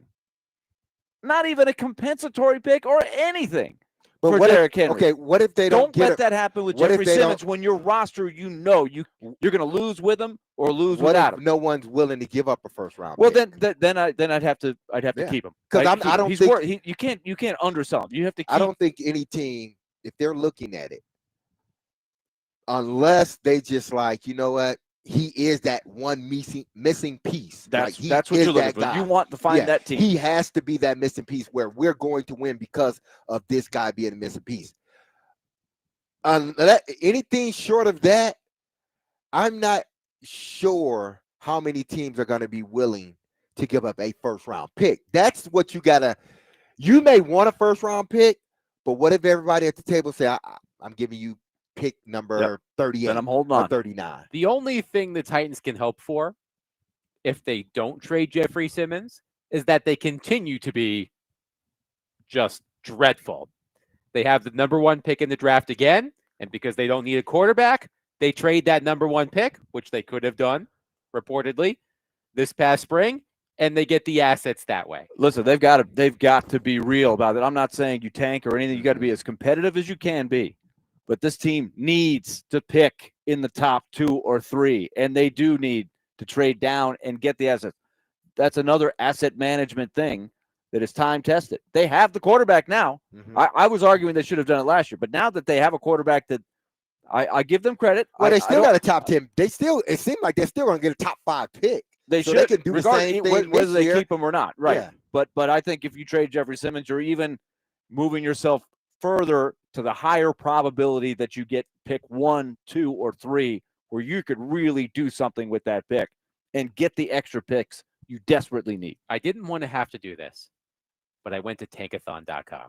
This is not the time for tankathon.com. It's too early. It's still September. Yes. But at least according to tankathon.com, the Titans are in line to have the 2nd overall pick in the NFL draft behind the Saints, who would have the number 1 overall pick. Let's not kid ourselves, though. You love tankathon.com. I do love tankathon.com. You got a bookmark. You love it. I love tankathon.com. But let's go to our phone lines because a lot of you want to weigh in. 615-737-1025. I've seen enough. Jeffrey Simmons is playing exceptionally well. Get him out of here. Not because I think he's a malcontent or any sort of locker room disruption, but he's playing so well, you have to strike when the iron is hot. Let's start with T-Mac in the Borough on our phone line, driven by WilsonCountyHunter.com. T-Mac, thank you for calling. Go ahead. Man, I'm listening to this, and this is making my skin boil. Let me tell you why. I'm gonna ask y'all a question. Sure. Then I'm gonna make my comment. How easy is it to get another Jeffrey Simmons? Period. I just want to answer that first. Extremely difficult. How easy? Yeah, it's not easy. Extremely difficult. Okay, this is what makes my skin boil. And y'all wonder why the Titans suck. Years ago, all I heard was trade A.J. Brown. Years ago, all I heard was trade Kevin Byard. Years ago, all I heard was trade Derrick Henry. Now I'm hearing trade Jeffrey Simmons. And y'all what? Listen, we're never going to – you take the few good pieces that you have and add on top of that. You don't get better by letting good pieces go just to have to draft Jeffrey Simmons again. We would never be the Philadelphia Eagles. We would never be the Buffalo Bills. I guarantee you that they're not saying this. They're not saying, hey, if we keep Buffalo Bills radio, it's not saying, hey, we keep missing the Super Bowl every year. So what we need to do, we need to let Josh Allen go so that we can get another Josh Allen and then get some more people. Y'all gotta stop. T-Mac, let me ask you a question, if you don't mind. Let me ask you a question because I'm curious. Do you think the Tennessee Titans will be competitive again when Jeffrey Simmons is still in his prime? That's the question. I think so. And here's why I say that. For one, they already gonna have the number 1 and number 2 pick. One of you guys just read off the stat that they won behind the Saints, right? Yes. They can take that and do the same thing that John Robinson did back in 2016, 17, and use that pick to get a boatload of picks. So the point that I'm making is, listen, I honestly believe that Titans brass listen to y'all radio shows. When y'all say this stuff, y'all put ideas in their head and make them go, Then they're saying, we don't have a Kevin Byard. We don't have an A.J. Brown. We don't have a Derrick Henry. And then 5 years from now, we're still the same team. I will hang up and listen. Thank you, T-Mac. And I wish I had that much sway at the Titans But facility. here, this is I completely agree with T-Mac on the A.J. Brown. That was a mistake because that team had a chance to win. They were in a window. This team's window, that window closed a couple years ago, and they are at the bottom.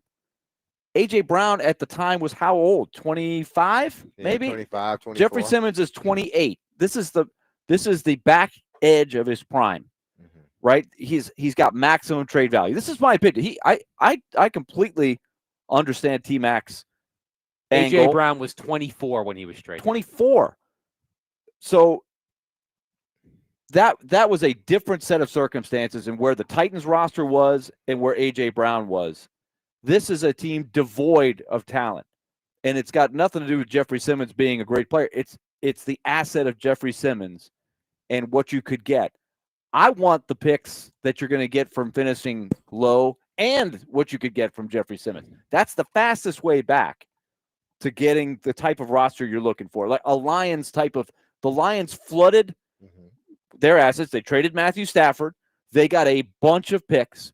And they made the most of those picks. That's the key. You got to cash in the picks. Where a lot of people will call and say, well, the Titans, they don't know how to draft anyway, so why do you want the picks? Yeah. Well, that's the only way you can get back. There's no way to do it other than that. Let's go to Carl on our phone line, driven by Wilson County, Hyundai.com. Carl, thank you for calling. Go ahead. Hey, guys, can you hear me okay? Yes. Long time listener, Willie. Back from the days of George Plaster. Hey, guys, I'm with T-Mac. I almost had to turn the channel. Denard Hopkins making one-hand catches. Derrick Henry running all over the place. A.J. Brown studying his book on the sideline, coming in and wearing it out. John Robertson gone. Mike Vrabel gone. Asset management? Well, there's your asset management right there. Okay? We need to keep these good players. And all the thousands of But they people I've heard age. in my They're life. aging assets. How old is Jeffrey Simmons? How old is he? 28. Wow. He's got a good another 5 or 7 years, in my opinion. Okay? And by the way, Carl, DeAndre Hopkins did have a great catch. He has 5 catches for 112 yards in, 4 games this season. So he made a great catch, but he has been relatively ineffective as a member of the Baltimore Ravens. How many more games do we play this season? 13. Several. Okay, so let's just wait until that ink dries. He also did nothing for the Chiefs last year, so I'm just putting out the context. Go ahead. All right, you're being a negative Nelly here on my conversation. All right, listen, that's just my thoughts. I'm entitled to them. Sure. I do not understand trading these great players away. I just don't. And yes, I have some business sense. I'm a college graduate. You just don't get rid of your productive players. You keep them around. It doesn't have anything to do with longevity. When right now in the NFL, the worst team on any given Sunday can beat the best team. It's just, and we're wanting college picks. Oh, that's yeah. Let's get some college football picks. That'll really send us over the top. Anyway, frustration. I think we're all feeling it. I do believe in giving Brian Callahan his due diligence. I do. And I've said it before on the air, and I've said it again. He needs his 3 years. Thank you for the call, Carl. I appreciate your optimism. And look, I know that it's easy. We do this in sports all of the time. When a player that used to be on your team goes to another team and plays well, it must be something wrong with your team, okay? DeAndre Hopkins had one hell of a catch against the Bills, if I'm not mistaken, right? The one-handed touchdown catch. Outside of that, since DeAndre Hopkins left the Tennessee Titans, what has he done for the Chiefs and the Ravens? Not a lot, right? Am I missing something obvious? I think what happens is, and the fan base can be, sometimes, and I think we all do at times. It's about the now, and if this hadn't happened, we wouldn't be in this situation. So we're just thinking about, the situation we're in now, and trying to attach any sense of success from players that were here before, and we're saying, see, look at what they're doing. They're doing this for that team, and they're doing this for that team.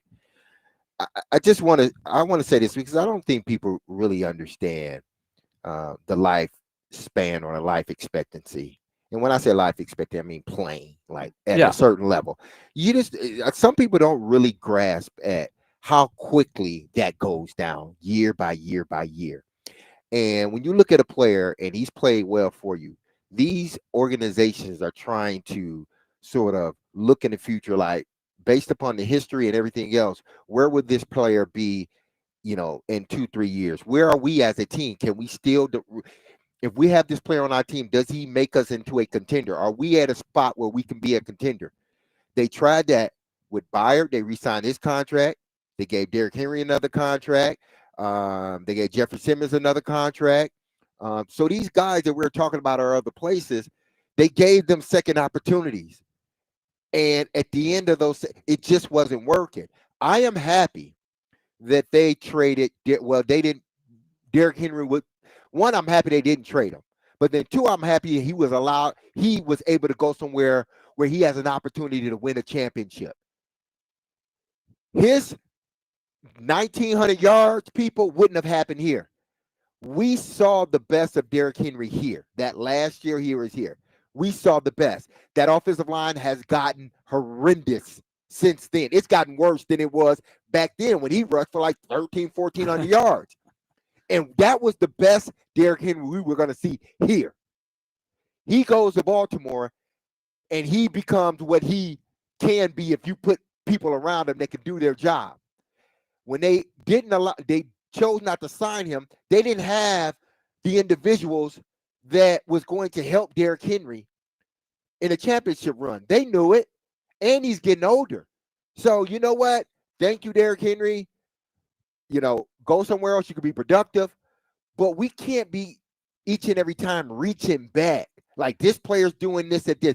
AJ Brown was going to be great no matter where he went, and that was a trade, And why it was an impasse with the contract.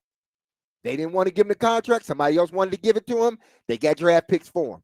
But anyone outside of AJ Brown, they've went to other teams, and it hasn't been sustained success.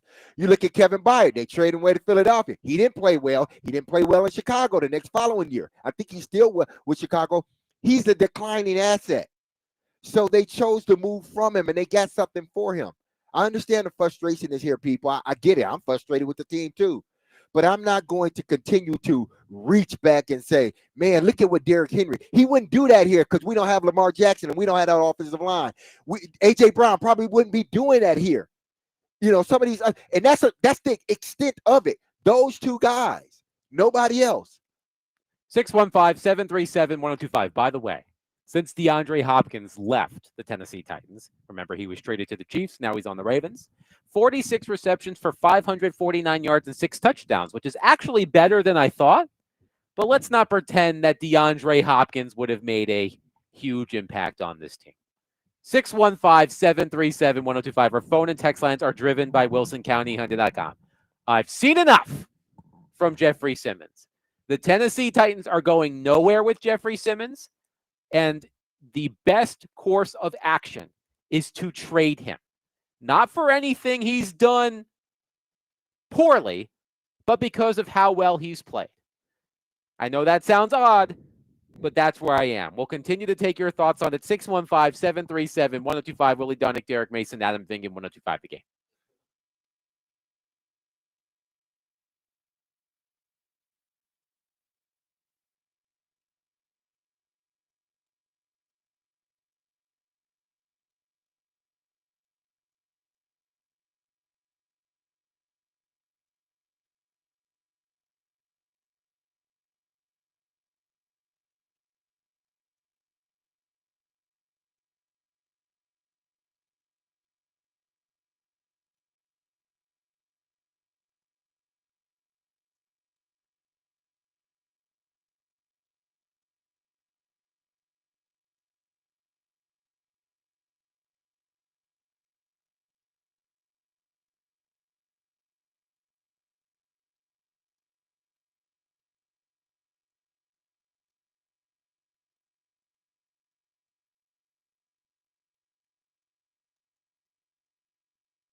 Why isn't this thing getting any better?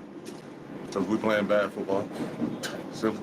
We're not playing good football right now. And I'm tired of hearing the same thing coming in the locker room. I mean, I'm tired of saying it.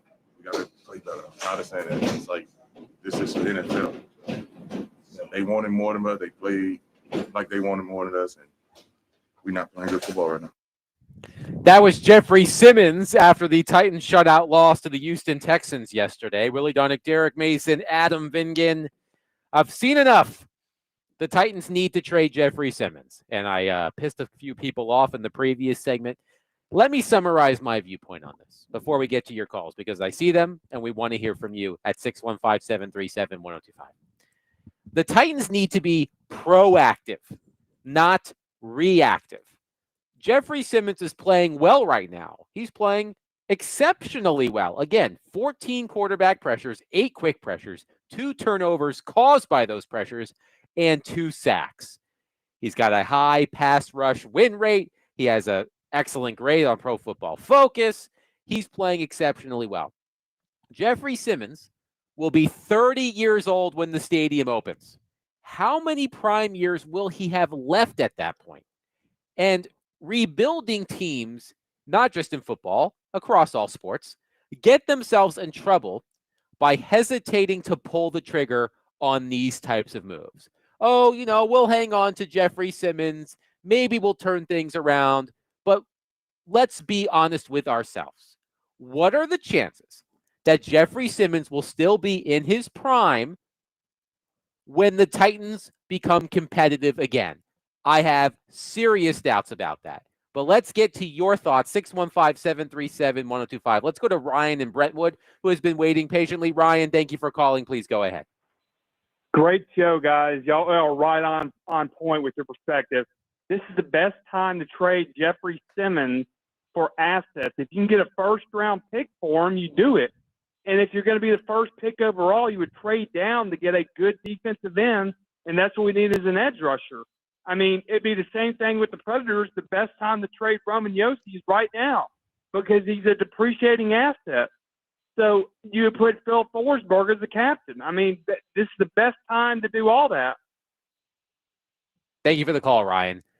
Let's go to Warren on our phone line, driven by WilsonCountyHunter.com. Warren, thank you for calling. Please go ahead. Hey, thank you guys so much for taking my call. Of course.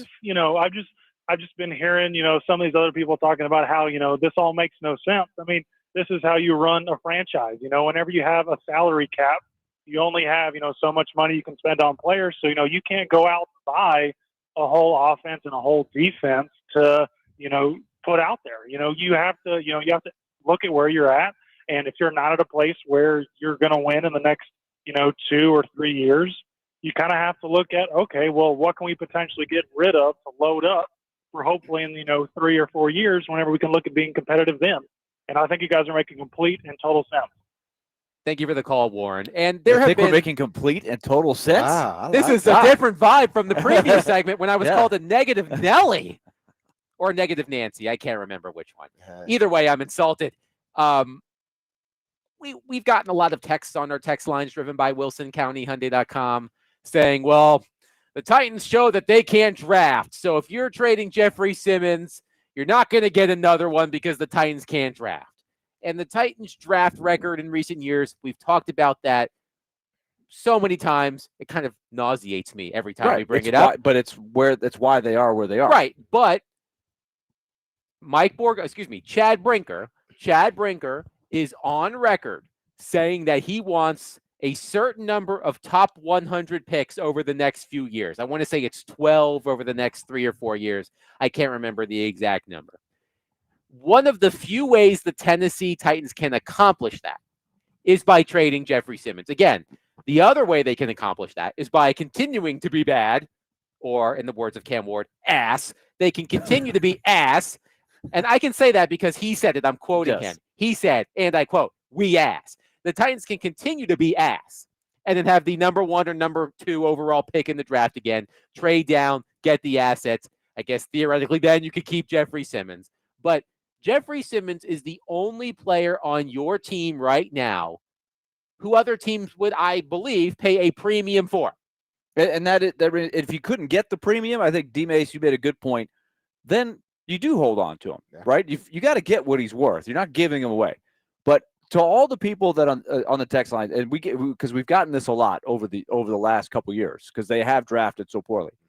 It is, well, they don't know what to do with the draft picks anyway, so why would you want the draft picks? Here is my question back. What is the alternative? There's only two alternatives that I can see. One, free agency. How's that worked? It's bad, right? Free agency is not the way to build a roster. You cannot do it in football. Maybe in baseball you can do that. There's no salary cap, and if you've got more money to spend, etc. The only other alternative is magic, and I don't think that's a real thing. Now maybe they have a sorcerer or something. What kind of magic? Magic that would be able to, like in the movie Weird Science. Close up magic? No, maybe like the Weird Science where you just make the perfect girl in the lab. Maybe you make perfect football players in a lab. Like I don't think that kind of magic or science or combination of both exists. You could go to Tuscaloosa to do that. Maybe Alabama. That's what Saban was doing. Yeah, I guess. And if they want to bring that person in there that can do that, then I understand. In the meantime, the only alternative I see to build your roster is through the draft. And you know what you need? Draft picks. And you can't just sit there with the defeatist attitude of, well, because we haven't drafted well the last 4 years, we're never going to draft well again. You have to keep going back to the well and hope you've got the right people in there making better decisions. It's not that the draft is going to be what it is as far as how many picks you get. And I understand the premise, the more picks, the more opportunities. But I said this last year, like these next couple of drafts, why? Because eventually they will be going into that new stadium. So last year's draft, this year's draft is critical, and next year's this draft coming up is going to be critical because this is setting the foundation for what's going to be in that new stadium, new Nissan Stadium. I think that's what it's going to be called still, but the new Nissan Stadium. That is going to be the foundation, or those are going to be the individuals you depend on when you walk into that next building. And they just hadn't, there's some guys that have played pretty good, but there are guys that are hurt too, that they depend on, that are young enough that would transition to the new stadium. They understand building this team isn't about free agency. What free agency does is allow your younger players to develop, or allow those guys that are right there to now they're taking that extra step. And while they're taking that extra step, you bring in these 2 or 3 free agent guys. Think about what the Predators did a year ago. And that meshes all things. So it's not to build a team. But the problem that the Titans are having is, even when they bring in these free agents, and we know a lot of them hadn't worked out, but even when they bring in these free agents, at least the last couple of years, their roster isn't developing the way it needs to develop. So you got veteran guys, again, that you bring in, that you expect to play a certain way, and they're not playing that way. And then you have your roster period where enough guys aren't developing. Those younger guys, again, either the free agents are not doing what they need to do for the price that they're commanding, meaning their salaries, and the younger guys just are not developing as fast. So in order for it's going to take a while for this team. And I see that right now. Unless something just magically changed, it's going to take a while. Why? Because at this point, they don't have enough assets in the draft. As we sit now, they don't have enough assets in the draft to make a sort of Houston type turnaround, even though Houston was a little bit longer, but it seemed like it was like night and day after their draft. They're too far in debt to make a overnight change. 615-737-1025. We see your calls and texts. We will get to them next. 615-737-1025. DVD is proudly presented by Bax Homeworks. Remodeling done right. Get a free estimate at baxhomeworks.com.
Do you think this is a resilient and relentless football team?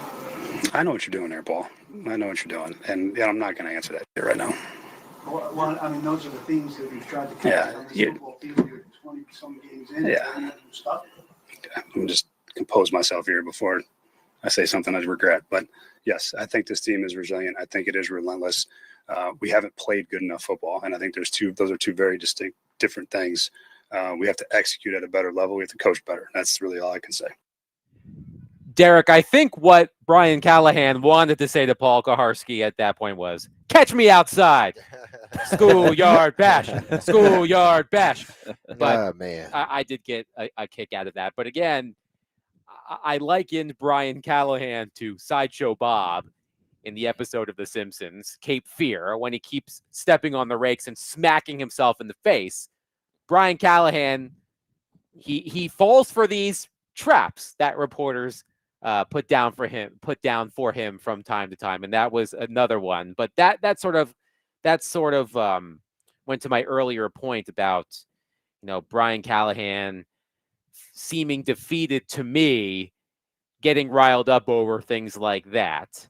By the way, one texter on our text line driven by Wilson County Hyundai.com says, nothing beats Adam saying ass on repeat. I'm just repeating what Cam Ward said. And I quote, we ass. That's not me saying it. That's Cam Ward saying it. I'm just relaying it to you.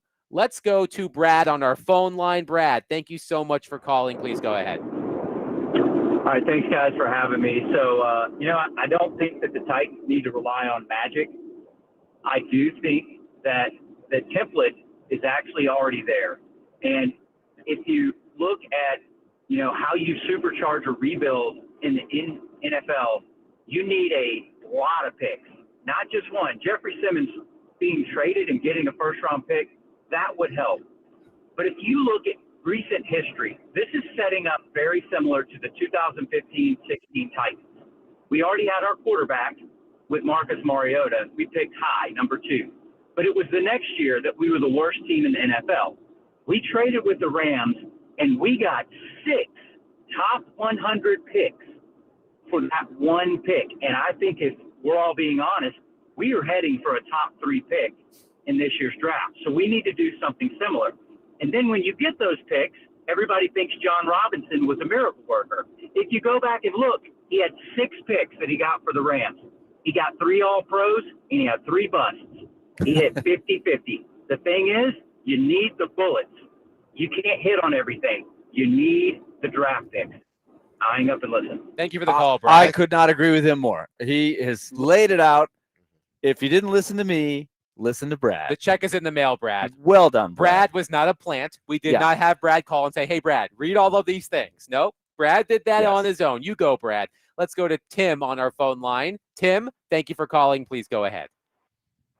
Hey, guys, a couple of things. First of all, history, if you look at history, and in any kind of history, in the world or wherever, your past predicts your future. If you've had bad picks, what's going to change them keeping bad picks? Now, the other thing, and then I'll let you go. Is there any way can we trade the Titans for like the Ohio State or Alabama or Georgia? Just trade them everyone and just switch. Thank you for the call, That Tim. would be using magic. That would be a magical that thing. would definitely be using And it. so we got to live in. You don't world. want the NFL One of my team to go least, anywhere. this is not picking on Tim. Thank you for the call, Tim. One of my least favorite sports conversation tropes is, could this could this number 1 ranked college football team beat the worst team in the NFL? So who's the number 1 team in the country right now? Ohio State. So somebody would say, could the Ohio State Buckeyes beat the Tennessee Titans right now? The answer is no. Okay. The Titans are professionals. They may be bad professionals, but they are Ohio professionals. State, let it be known, does have professional players. Okay. Probably the highest payroll in college, but not quite the same payroll as the lowest NFL. Okay, team. maybe with the advent of NIL, I can change my The perspective. cap a might little have bit. closed a little bit, but I see your Yes. point. And- Your point and is well taken. I do think that a lot of Titans fans understand where we're coming from. The team, as it currently sits, is going absolutely nowhere except for down. And as I said at the beginning of the show, the one thing I appreciate about these Titans is each week you think they've hit rock bottom, but then they say, hold my beer, and they hit new lows. So I am expecting some new lows next week in Glendale, Arizona against the Cardinals. So I'm not confident to say that yesterday was rock bottom, because I think Sunday could be rock bottom, and then the following Sunday could be rock bottom. There are only so many rock bottoms to go around, right? Let's just say rock bottom season. Let's just classify it as that. As we continue to turn the pages of the season, there's no more hitting rock bottom. They are there. So are they going to stay there, or are they going to try to itch their way out of this? I mean, this team is just, Frank, listen, this team's not good enough. We're going to argue this back and forth and what they need to do and what they need not to do. Would you say that they're ass? I mean, I would say that they're not a good team. So, yes. Cam Ward may, I know now he's probably not necessarily the passion. I think he's probably like, man, I should have chose a better word or better adjective to describe how we're playing. But that comes with, veteran leadership. That comes with years and time on task. I think he still feels that we're not a good team, but I think those words, to whereas I don't think they affect the owner on what she's going to do either way. But I think what it does is it sears it in the brains of Titan fans. That's what it does. The word we as is seared in their brain. And for that reason, I am like, man, I understand the passion. I get the passion. I know where it's from. I've had it. I wish there was a better choice of word. Just a word. Right. Because that word is seared in your, it's going to be always people cut seared. it off there. Exactly. But what he said was, we're asked right now. Exactly. With a determination of we're going to get out of this. We're going to make it better. And it One starts day with we will no longer be ass. Yes. Well, but that's what you should have. Exactly. You understand where you are, and you take accountability, which he did. Exactly. He said right now, but it basically what he was saying is it starts with me. I love that. I love that whole quote. But see, that overshadows, and the only reason The problem is he used that word, and that's the only thing people take that's with. that's the only reason I'm not not helping. I'm not saying he was wrong. No, it's not because you want to sell that. T-shirts. Yeah. That's what you're Listen, doing now. I'm not saying that that the fire, the determination, and all that other stuff, the passion. I'm with that. I'm with everything, but what you said sort of overshadows everything now, because people are always gonna go back to that every time. And my thing is that you could say you could let everyone know how bad your team is, but I think wording is critical, especially coming from your quarterback. That's like as a wide receiver, I can say that. And people will be like, okay, a defensive line, they can say that. The running back even can say that. But I don't think there hasn't been, let's just keep it here in Nashville. I never, and we were bad sometimes, I never heard that uttered out of the quarterback's mouth. I've heard other things like we need to play better, we're not playing good, or we just ain't getting the job done. But wording from your leader, that means a lot. I'm not saying he shouldn't have that passion. He should have it. But wording to me is everything. One texter, and you know that I will take any and all opportunities to not just say ass, but also to criticize Bill Belichick. Oh, but of one course. texter says one of Belichick's greatest strengths was knowing when to trade or cut a player. Rarely did those guys go on to produce at a higher level after the Patriots. Trade Simmons.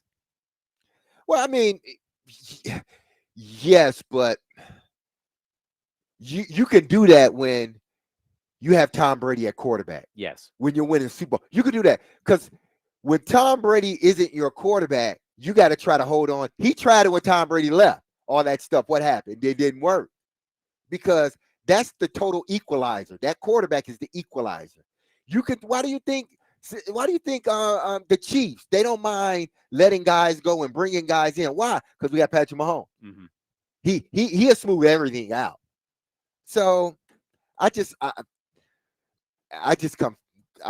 looking at it from that standpoint. When you don't have that guy, you can't just say, and I know how much, Jeffrey Simmons, hey, listen, you will get a lot for him, hopefully, but it's easier to do when you have a proven quarterback and a guy that's been the guy that can put up points. It's easier to make that It trade. is easier for sure. But he did make a few. Lawyer Malloy was the first one I can remember. Yeah. And then Richard Seymour was another one I can remember. Where they did seem to be able to keep the asset moving. Keep the asset moving. Get off the ride of one while he's still got value. He had Woolfolk there. Right. No, there's no question that, and of course, when you have Brady, you have a lot of margin for error, shall we say? And people wanted to come play there, so they had a lot of advantages that were built in, and it's harder when you're at the bottom. I get that. One texter, Josh from White House, says, Aaron Donald retired at 32 and got 8 sacks his last year. If the greatest defensive tackle in the history of the sport retired at 32, I'm guessing Simmons will be going downhill around 31, 32 as well. Everybody's different. So Simmons has already had a couple of injury-plagued seasons last year and the year before. He's off to a good start right now. He might. I was wondering if Derrick Henry would be able to produce at this stage. Running backs depreciate quicker than just about any position because of the wear and tear. Derrick Henry is the exception. Yeah. Maybe Jeffrey Simmons is the exception. That's possible. But that doesn't change the rest of the picture, which is bleak. You don't have the players around him. So if you didn't trade him, I could understand what the theory, and it's not a bad one, right? You're going to finish poor anyway. You get enough picks by finishing 32nd. You get the first pick. You trade down. You get a bunch of picks. You get those, and you keep Jeffrey Simmons, and you hope you can still get the last couple of years of him and have a good roster. That's possible. And I would do that if I don't get a first and a second or something really good in a package. So I'm not going to give him away just for the sake of trading him. I have to get something really good for him. Correct. I am not giving away Jeffrey Simmons, but if a contending team is willing to give me 1 or 2 top 100 picks, I want Jeffrey a first Simmons, and a second is what I would, the way he's playing right now. I think we should revisit this conversation tomorrow. Excellent participation from all of you. You know who's not ass? All of you. You're just awesome. You're the bee's knees. You're not ass, your knees. I don't know. Hug your loved ones. If Keith Urban and Nicole Kidman can break up, it can happen to anybody. So hug your loved ones tight tonight. We will talk to you tomorrow at 3:00. Love on your people. Have a safe and wonderful day. I love you. The show loves you. This music, you know what it's saying. Don't ever forget about us. I told y'all that over the weekend, and y'all didn't. I could tell by the calls. So don't forget about us. Tune in tomorrow at 3:00. We'll see you later. Peace.